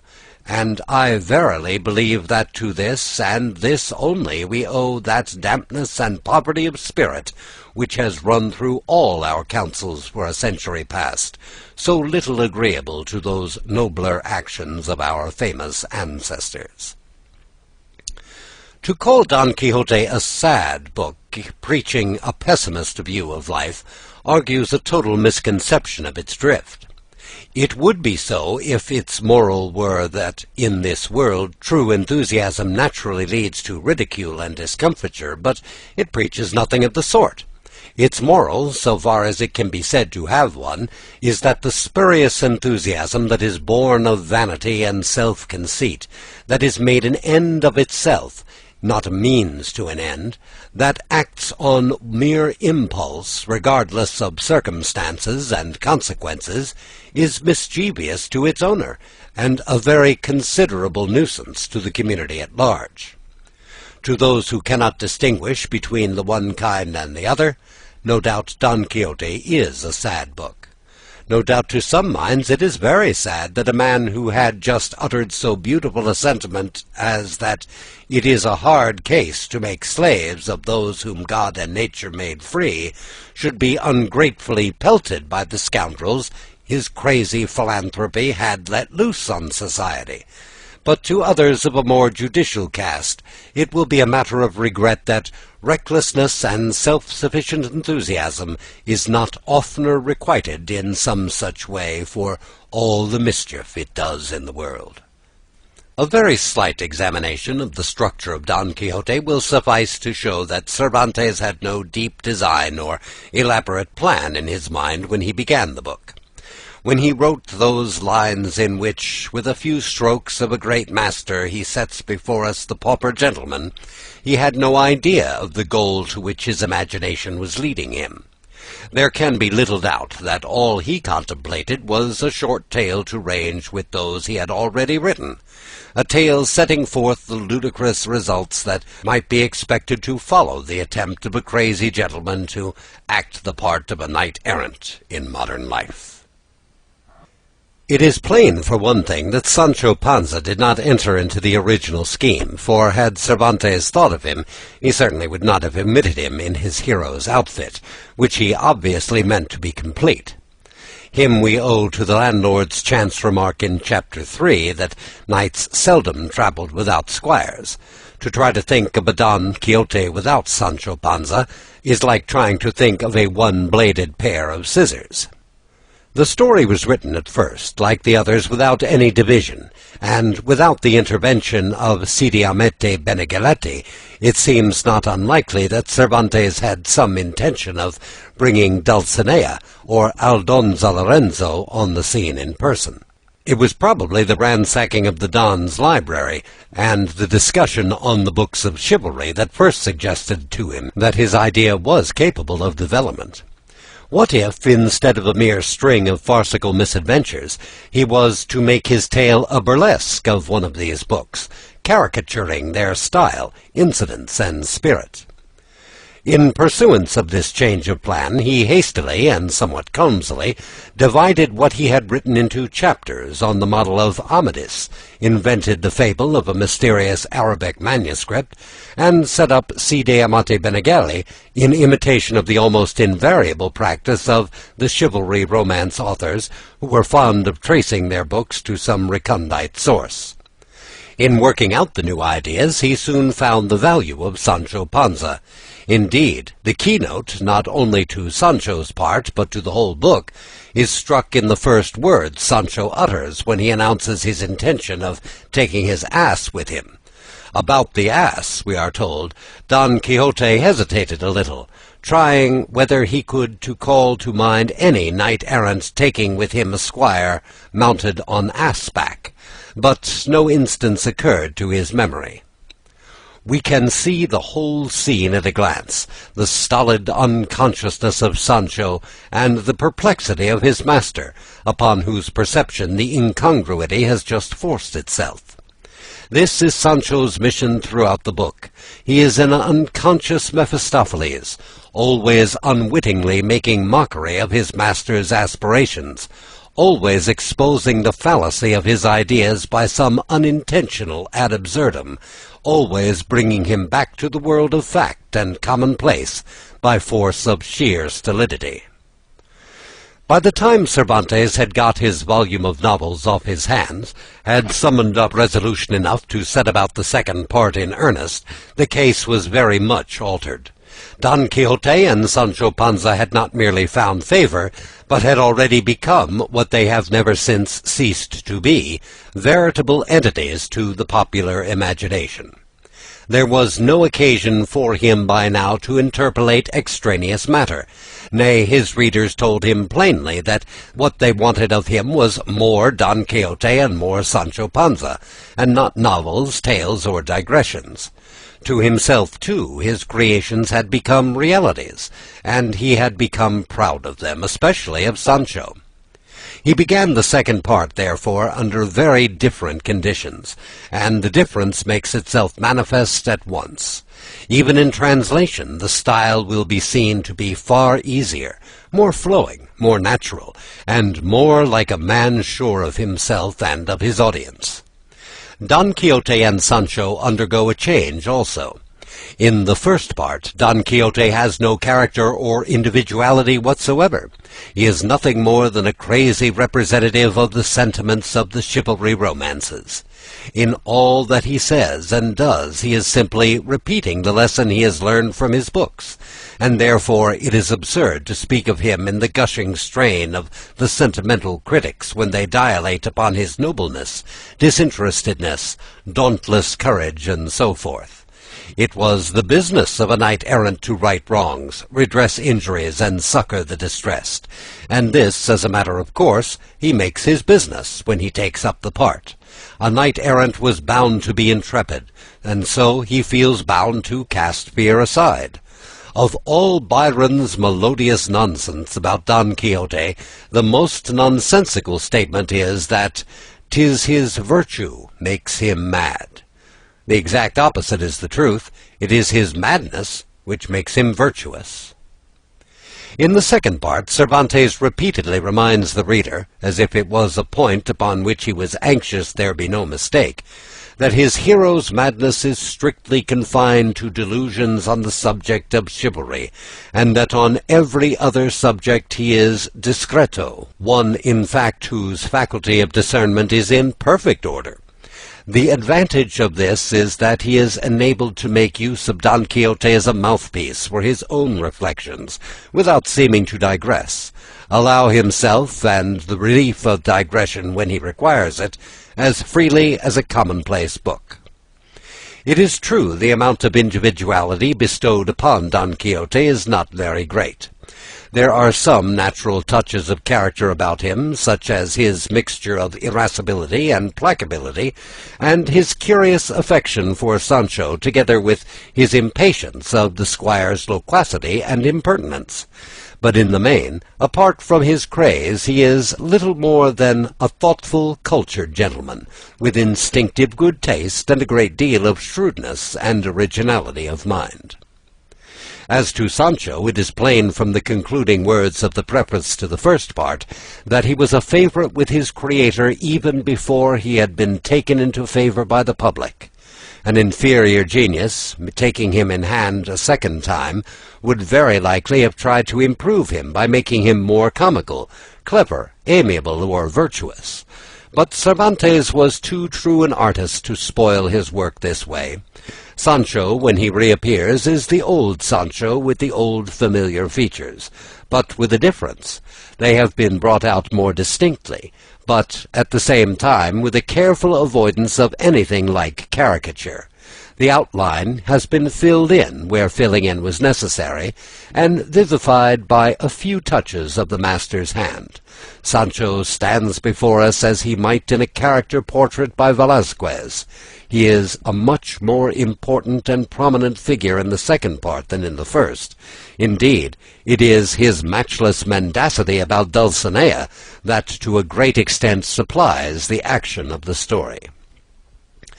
His development in this respect is as remarkable as any other.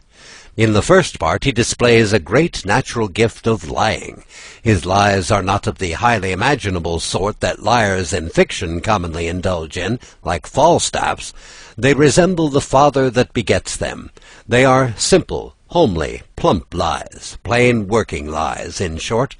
But in the service of such a master as Don Quixote he develops rapidly, as we see when he comes to palm off the 3 country wenches as Dulcinea and her ladies-in-waiting. It is worth noticing how, flushed by his success in this instance, he is tempted afterwards to try a flight beyond his powers in his account of the journey on Clavinello. In the second part, it is the spirit, rather than the incidents of the chivalry romances, that is the subject of the burlesque. Enchantments of the sort travestied in those of Dulcinea and the Trifaldi, and the cave of Montesinos, play a leading part in the later and inferior romances, and another distinguishing feature is caricatured in Don Quixote's blind adoration of Dulcinea. In the romances of chivalry, love is either a mere animalism or a fantastic idolatry. Only a coarse-minded man would care to make merry with the former, but to one of Cervantes' humour, the latter was naturally an attractive subject for ridicule. Like everything else in these romances, it is a gross exaggeration of the real sentiment of chivalry, but its peculiar extravagance is probably due to the influence of those masters of hyperbole, the Provencal Poets.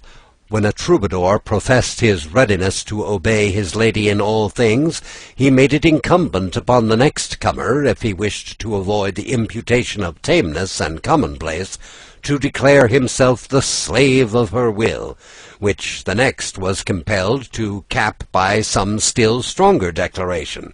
And so expressions of devotion went on rising one above the other like biddings at an auction, and a conventional language of gallantry and theory of love came into being that in time permeated the literature of southern Europe and bore fruit in one direction in the transcendental worship of Beatrice and Laura, and in another on the grotesque idolatry which found exponents in writers like Feliciano de Silva.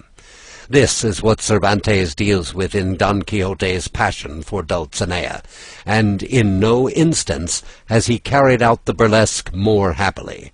By keeping Dulcinea in the background, and making her a vague, shadowy being of whose very existence we are left in doubt, he invests Don Quixote's worship of her virtues and charms with an additional extravagance, and gives still more point to the caricature of the sentiment and language of the romances. One of the great merits of Don Quixote, and one of the qualities that have secured its acceptance by all classes of readers and made it the most cosmopolitan of books, is its simplicity. There are, of course, points obvious enough to a Spanish 17th century audience which do not immediately strike a reader nowadays, and Cervantes often takes it for granted that an allusion will be generally understood, which is only intelligible to a few. For example, on many of his readers in Spain, and most of his readers out of it, the significance of his choice of a country for his hero is completely lost. It would be going too far to say that no one can thoroughly comprehend Don Quixote without having seen La Mancha.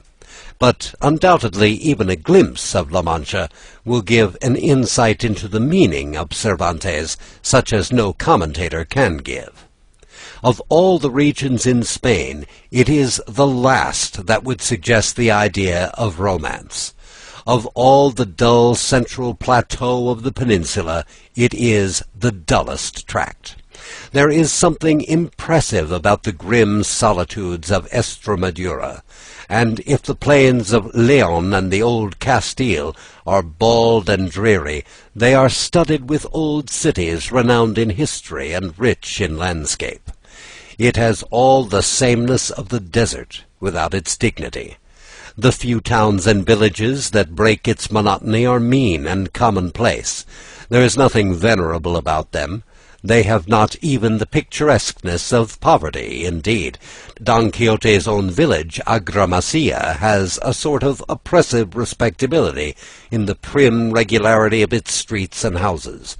Everything is ignoble. The very windmills are the ugliest and shabbiest of all the windmill kind. To anyone who knows the country well, the mere style and title of Don Quixote of La Mancha gave the key to the author's meaning at once. La Mancha as the knight's country and scene of his chivalries is a piece with the pasteboard helmet, the farm labourer on assback for a squire, knighthood conferred by a rascally ventero, convicts taken for victims of oppression, and the rest of the incongruities between Don Quixote's world and the world he lived in, between things as he saw them and things as they were. It is strange that this element of incongruity, underlying the whole humour and purpose of the book, should have been so little heeded by the majority of those who have undertaken to interpret Don Quixote. It has been completely overlooked, for example, by the illustrators. To be sure, the great majority of the artists who illustrated Don Quixote knew nothing whatever of Spain.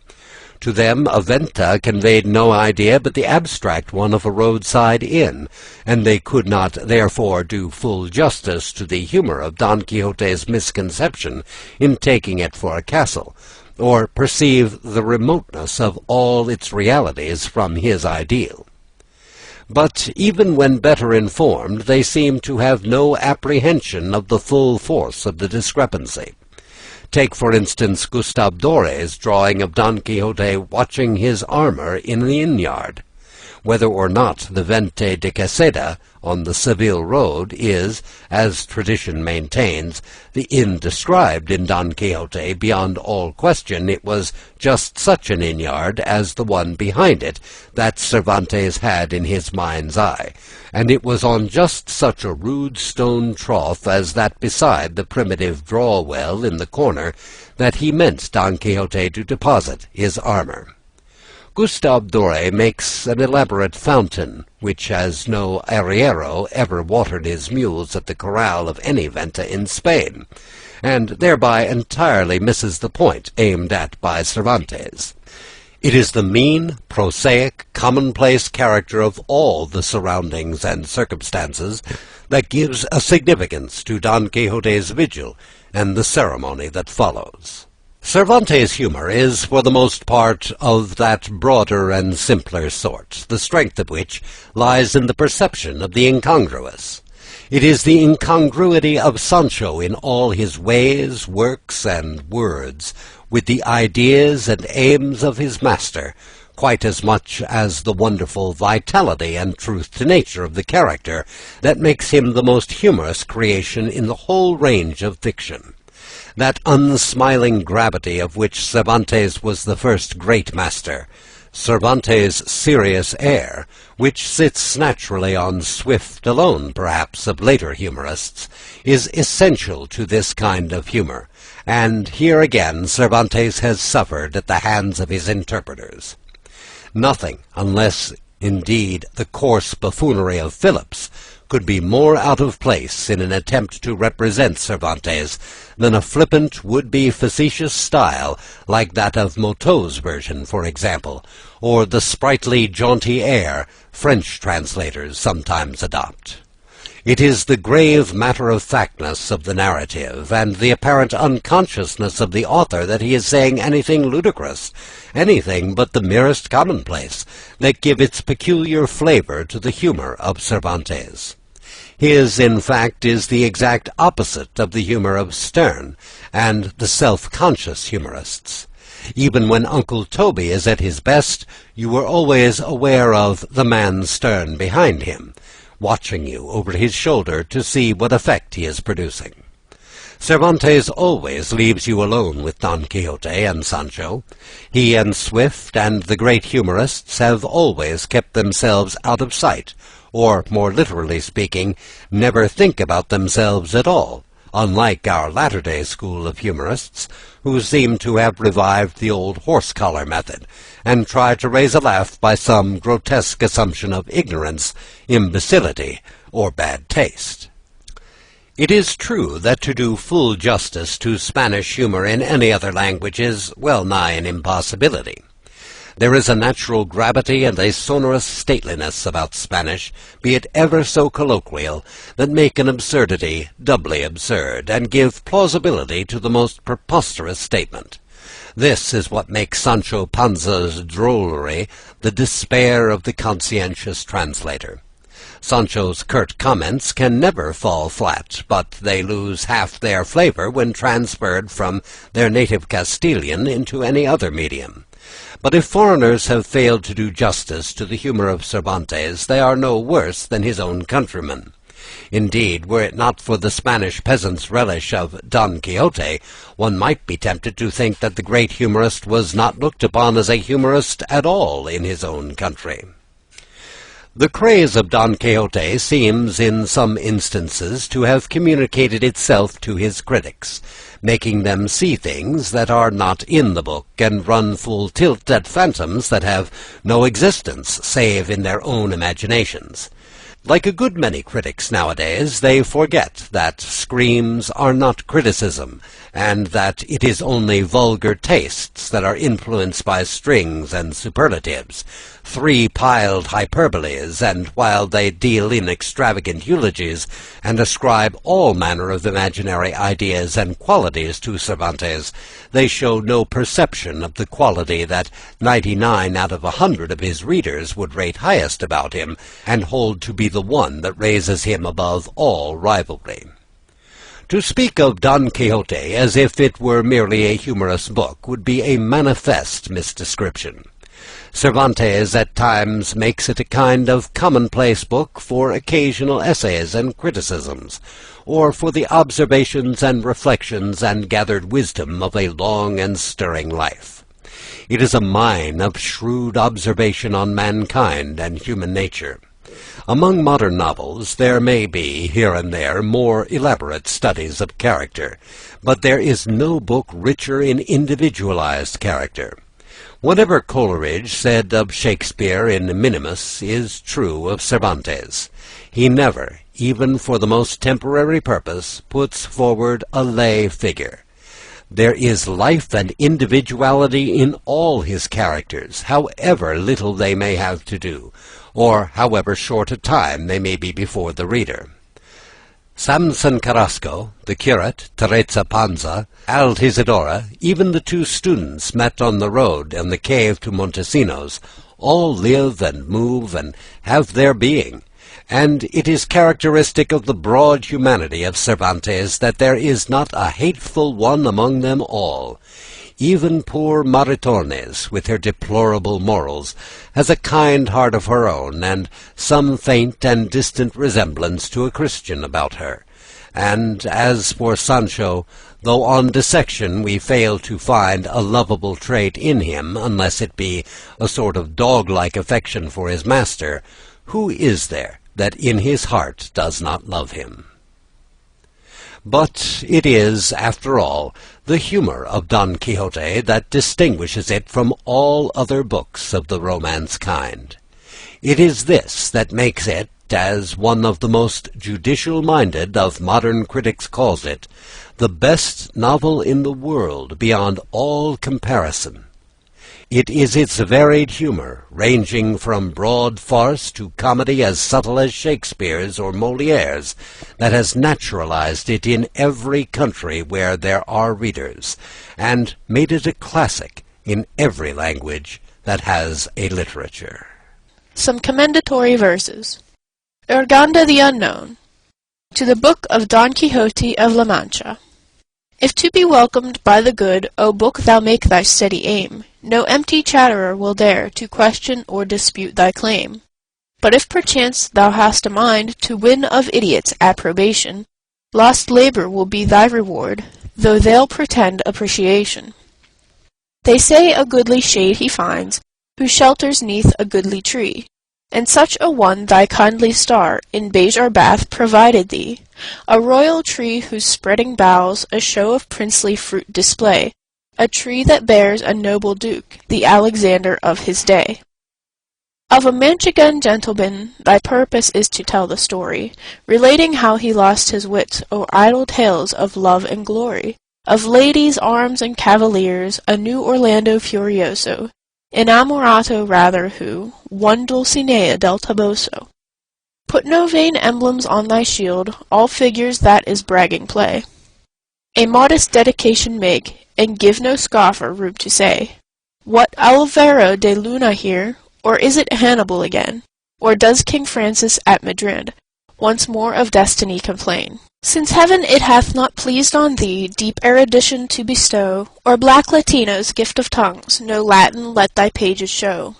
Ape not philosophy or wit, lest one who cannot comprehend make a wry face at thee and ask, why offer flowers to me, my friend?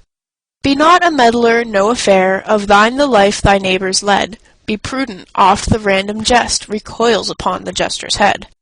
Thy constant labour let it be to earn thyself an honest name, for fooleries preserved in print are perpetuity of shame.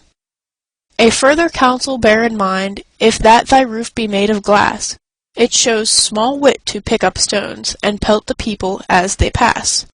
Win the attention of the wise, and give the thinker food for thought. Whoso indites frivolities will by but simpletons be sought. Amadis of Gaul, to Don Quixote of La Mancha. Sonnet. Thou that didst imitate that life of mine, when I in lonely sadness on the great rock Pena Pobre sat disconsolate, in self-imposed penance there to pine. Thou whose sole beverage was the bitter brine of thine own tears, and who withouten plate of silver, copper, tin in lowly state, off the bare earth and on earth's fruits didst dine, live thou of thine eternal glory sure, so long as on the round of the fourth sphere the bright Apollo shall his courses steer. In thy renown thou shalt remain secure, thy country's name in story shall endure, and thy sage authors stand without a peer. Don Belliani of Greece, to Don Quixote of La Mancha. Sonnet. In slashing, hewing, cleaving, word and deed, I was the foremost knight of chivalry, stout, bold, expert as e'er the world did see. Thousands from the oppressor's wrong I freed. Great were my feats, eternal fame their meed. In love I proved my truth and loyalty. The hugest giant was a dwarf for me. Ever to knighthood's laws gave I good heed. My mastery the fickle goddess owned, and even chance submitting to control, grasped by the forelock, yielded to my will.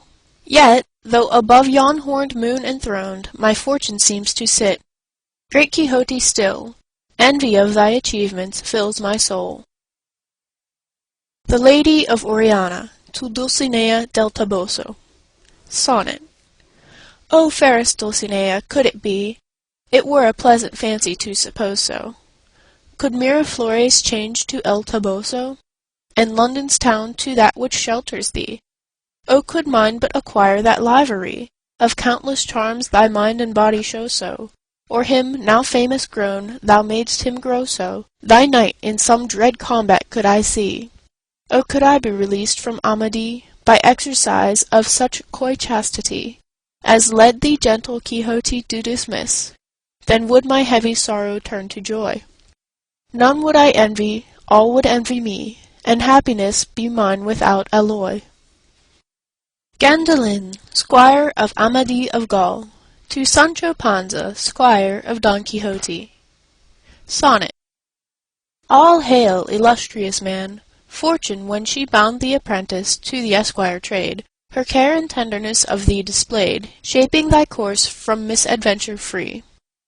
No longer now doth proud knight-errantry regard with scorn the sickle and the spade. Of towering arrogance less count is made than of plain esquire-like simplicity. I envy thee thy dapple and thy name, and those alforjas thou wast wont to stuff, with comforts that thy providence proclaim. Excellent Sancho, hail to thee again! To thee alone the Ovid of our Spain does homage with the rustic kiss and cuff. From El Donoso, the motley poet, on Sancho Panza and Rocinante. On Sancho. I am the esquire Sancho Pan, who served Don Quixote of La Man. But from his service I retreat, resolved to pass my life discreet. For Villa Diego, called La C, maintained that only in reti was found the secret of well-be, according to the Celesti, a book divine except for sin, by speech too plain, in my opin. On Rocinante. I am that Rocinante fay, great-grandson of the baby, who all for being lean and bone had one Don Quixote for an own. But if I matched him well in weak, I never took short commons meek, but kept myself in corn by steel, a trick I learned from Lazarile, when with a piece of straw so neat, the blind man of his wine he cheat. Orlando Furioso, to Don Quixote of La Mancha. Sonnet. If thou art not a peer, peer thou hast none. Among 1,000 peers thou art a peer, nor is there room for one when thou art near. Unvanquished victor, great unconquered one, Orlando by Angelica undone am I, o'er distant seas condemned to steer, and to fame's altars as an offering bear, valor respected by oblivion. I cannot be thy rival, for thy fame and prowess rise above all rivalry, albeit both bereft of wits we go. But though the Scythian or the Moor to tame was not thy lot, still thou dost rival me, love binds us in a fellowship of woe. The Knight of Phoebus, to Don Quixote of La Mancha. My sword was not to be compared with thine, Phoebus of Spain, marvel of courtesy, nor with thy famous arm this hand of mine, that smote from east to west as lightnings fly. I scorned all empire and that monarchy, the rosy east held out did I resign, for one glance of clary Diana's eye, the bright aurora for whose love I pine, a miracle of constancy, my love, and banished by her ruthless cruelty. This arm had might the rage of hell to tame, but Gothic Quixote, happier thou dost prove, for thou dost live in Dulcinea's name, and famous, honored, wise, she lives in thee. From Sol Sidan, to Don Quixote of La Mancha. Sonnet. Your fantasies, Sir Quixote, it is true, that crazy brain of yours have quite upset, but aught of base or mean hath never yet been charged by any in reproach to you. Your deeds are open proof in all men's view, for you went forth in justice to abate, and for your pains sore drubbings did you get from many a rascally and ruffian crew. If the fair Dulcinea, your heart's queen, be unrelenting in her cruelty, if still your woe be powerless to move her, in such hard case your comfort let it be, that Sancho was a sorry go-between, a booby he, hard-hearted she, and you no lover. Dialogue between Babieca and Rocinante.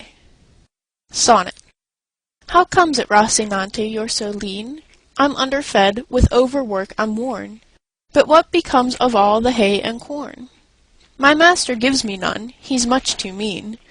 Come, come, you show ill-breeding, sir, I ween. 'Tis like an ass your master thus to scorn. He is an ass, will die an ass was born. Why, he's in love, what's plainer to be seen? To be in love is folly? No, great sense. You're metaphysical. From want of food. Rail at the squire, then. Why, what's the good? I might indeed complain of him, I grant ye. But squire or master, what's the difference? They're both as sorry hacks as Rocinante. The author's preface. Idle reader, thou mayst believe me without any oath that I would this book, as it is the child of my brain, were the fairest, gayest, and cleverest that could be imagined. But I could not counteract nature's law, that everything shall beget its like, and what then could this sterile, ill-tilled wit of mine beget but the story of a dry, shriveled, whimsical offspring, full of thoughts of all sorts and such as never came into any other imagination, just what might be begotten in a prison, where every misery is lodged, and every doleful sound makes its dwelling. Tranquillity, a cheerful retreat, pleasant fields, bright skies, murmuring brooks, peace of mind, these are the things that go far to make even the most barren muses fertile, and bring into the world births that fill it with wonder and delight. Sometimes when a father has an ugly, loutish son, the love he bears him so blindfolds his eyes that he does not see his defects, or rather takes them for gifts and charms of mind and body, and talks of them to his friends as wit and grace. I, however, For though I pass for the father, I am but the stepfather to Don Quixote, have no desire to go with the current of custom, or to implore thee, dearest reader, almost with tears in my eyes, as others do, to pardon or excuse the defects thou wilt perceive in this child of mine. Thou art neither its kinsman nor its friend. Thy soul is thy own, and thy will as free as any man's, whate'er he be. Thou art in thine own house, and master of it as much as the king of his taxes, and thou knowest the common saying, under my cloak I kill the king, all which exempts and frees thee from every consideration and obligation, and thou canst say what thou wilt of the story, without fear of being abused for any ill, or rewarded for any good thou mayst say of it. My wish would be simply to present it to thee, plain and unadorned, without any embellishment or preface or uncountable muster of customary sonnets, epigrams, and eulogies, such as are commonly put at the beginnings of books. For I can tell thee, though composing it cost me some labour, I found none greater than the making of this preface thou art now reading. Many times did I take up my pen to write it, and many did I lay it down again, not knowing what to say. One of these times, as I was pondering with the paper before me, a pen in my ear, my elbow on the desk, and my cheek in my hand, thinking of what I should say, there came in unexpectedly a certain lively, clever friend of mine, who, seeing me so deep in thought, asked the reason, to which I, making no mystery of it, answered that I was thinking of the preface I had to make for the story of Don Quixote, which so troubled me that I had a mind not to make any at all, nor even publish the achievements of so noble a knight.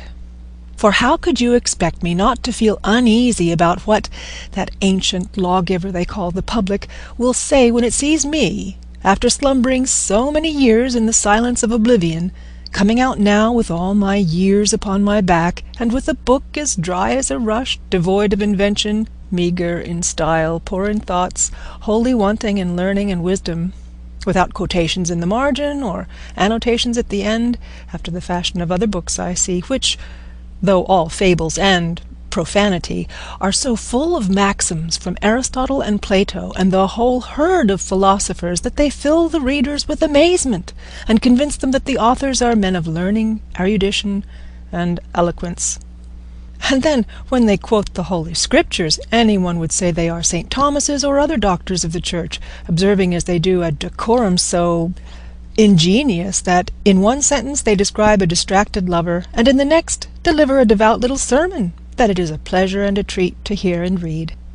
Of all this there will be nothing in my book, for I have nothing to quote in the margin, or to note at the end, and still less do I know what authors I follow in it, to place them at the beginning as all do, under the letters A, B, C, beginning with Aristotle and ending with Xenophon, or Zoilus, or Zeuxis, though one was a slanderer and the other a painter.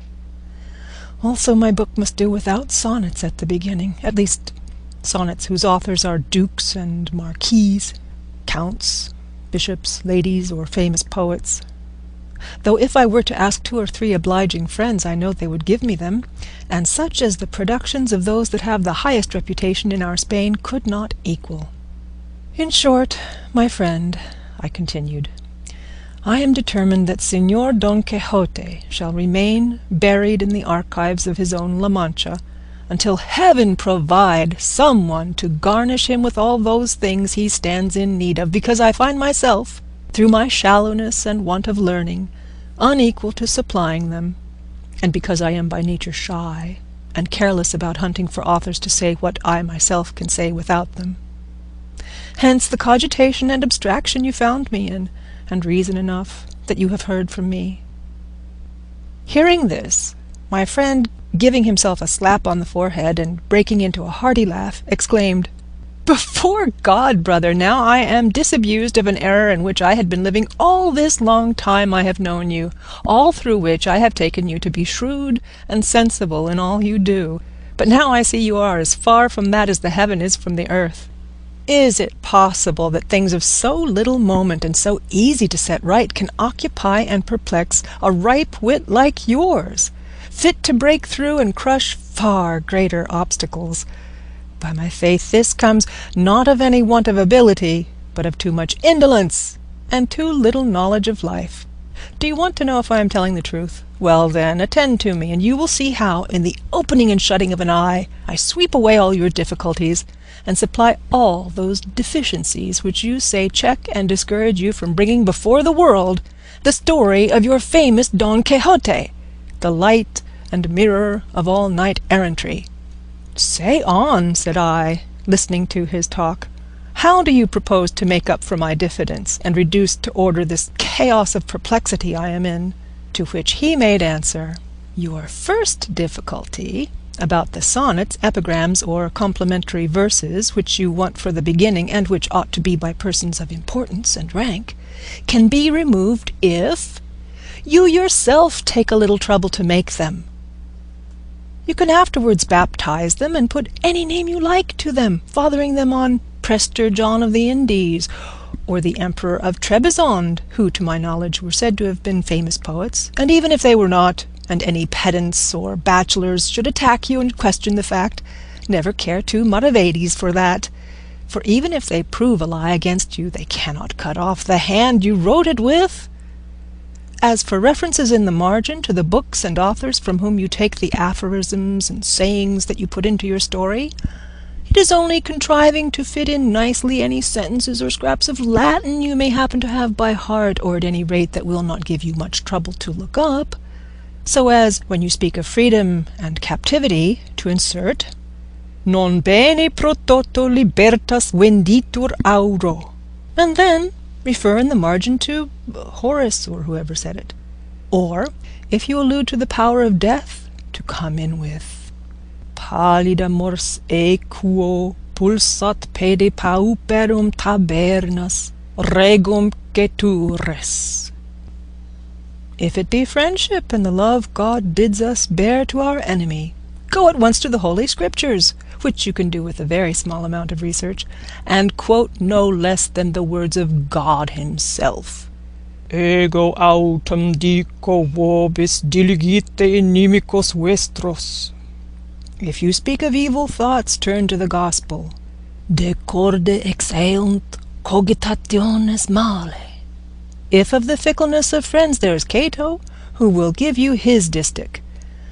Dona queris felix multos numerabis amicos, tempora si fuerint nubila solus eris. With these and such like bits of Latin, they will take you for a grammarian, at all events, and that nowadays is no small honour and profit. With regards to adding annotations at the end of the book, you may safely do it this way. If you mention any giant in your book, contrive that it shall be the giant Goliath, and with this alone, which will cost you almost nothing, you have a grand note, for you can put, the giant Goliath, or Goliath, was a Philistine whom the shepherd David slew by a mighty stone, cast in the Terebinth valley, as is related in the Book of Kings, in the chapter where you find it written. Next, to prove yourself a man of erudition in polite literature and cosmography, manage that the river Tagus shall be named in your story, and there you are at once with another famous annotation, setting forth, the river Tagus was so called after a king of Spain. It has its source in such and such a place, and falls into the ocean, kissing the walls of the famous city of Lisbon, and it is a common belief that it has golden sands, etc. If you should have anything to do with robbers, I will give you the story of Cacus, for I have it by heart. If with loose women, there is the Bishop of Mondonedo, who will give you the loans of Lamia, Laida, and Flora, any reference to whom will bring you great credit. If with hard-hearted ones, Ovid will furnish you with Medea. If with witches or enchantresses, Homer has Calypso and Virgil Circe. If with valiant captains, Julius Caesar himself will lend you himself in his own commentaries, and Plutarch will give you 1,000 Alexanders. If you should deal with love, with 2 ounces you may know of Tuscan, you can go to Leon the Hebrew, who will supply you to your heart's content. Or, if you should not care to go to foreign countries, you have at home Fonseca's Of the Love of God, in which is condensed all that you or the most imaginative mind can want on the subject. In short, all you have to do is to manage to quote these names or refer to these stories I have mentioned, and leave it to me to insert the annotations and quotations, and I swear by all that's good to fill up your margins and use up 4 sheets at the end of the book. Now, let us come to those references to authors which other books have and you want for yours. The remedy for this is very simple. You have only to look out for some book that quotes them all, from A to Z, as you say yourself, and then insert the very same alphabet in your book. And though the imposition may be plain to see, because you have so little need to borrow from them, that is no matter. There will probably be some simple enough to believe that you have made use of all of them in this plain, artless story of yours. At any rate, if it answers no other purpose, this long catalogue of authors will serve to give a surprising look of authority to your book. Besides, no one will trouble himself to verify whether you have followed them or whether you have not, being no way concerned in it. Especially as, if I mistake not, this book of yours has no need of any one of those things you say at once, for it is from beginning to end an attack upon the books of chivalry, of which Aristotle never dreamt, nor St. Basil said a word, nor Cicero had any knowledge, nor do the niceties of truth nor the observations of astrology come within the range of its fanciful vagaries, nor have geometrical measurements or refutations of the arguments used in rhetoric anything to do with it, nor does it mean to preach to anybody, mixing up things human and divine, a sort of motley in which no Christian understanding should dress itself. It has only to avail itself of truth to nature in its composition, and the more perfect the imitation, the better the work will be.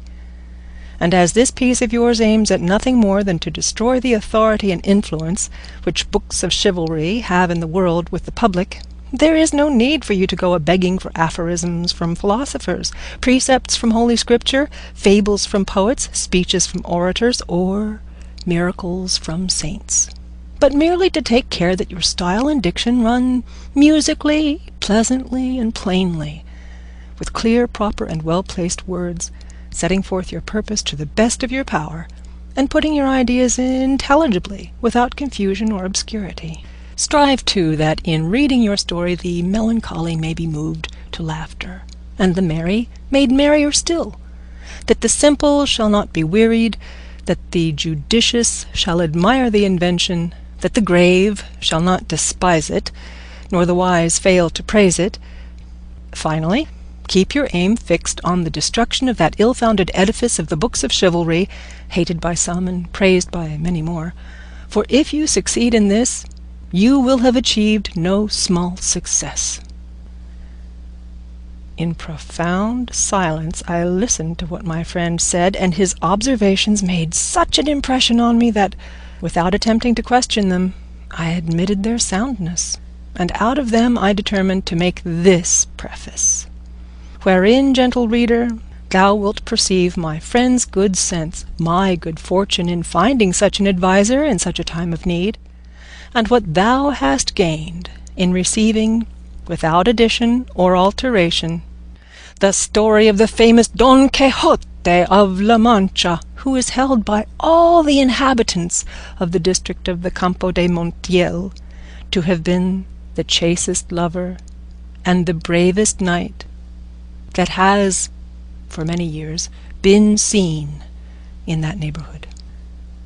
I have no desire to magnify the service I render thee in making thee acquainted with so renowned and honored a knight, but I do desire thy thanks for the acquaintance thou wilt make with the famous Sancho Panza, his squire, in whom, to my thinking, I have given thee, condensed, all the squirely drolleries that are scattered throughout the swarm of the vain books of chivalry. And so may God give thee health and not forget me. Vale. Dedication of Volume 1. To the Duke of Bejar, Marquis of Gibraleon, Count of Benalcazar and Banares, Viscount of the Puebla de Alcocer, Master of the towns of Capilla, Curiel, and Burguillos. In belief of the good reception and honours that your Excellency bestows on all sorts of books, as Prince, so inclined to favour good arts, chiefly those who by their nobleness do not submit to the service and bribery of the vulgar, I have determined bringing to light the ingenious gentleman Don Quixote of La Mancha, in shelter of your Excellency's glamorous name, to whom, with the obeisance I owe to such grandeur, I pray to receive it agreeably under his protection, so that in this shadow, though deprived of that pernicious ornament of elegance and erudition that clothe the works composed in the houses of those who know, it dares appear with assurance in the judgment of some who, trespassing the bounds of their own ignorance, use to condemn with more rigour and less justice the writings of others. It is my earnest hope that your Excellency's good counsel in regard to my honourable purpose will not disdain the littleness of so humble a service. Miguel de Cervantes.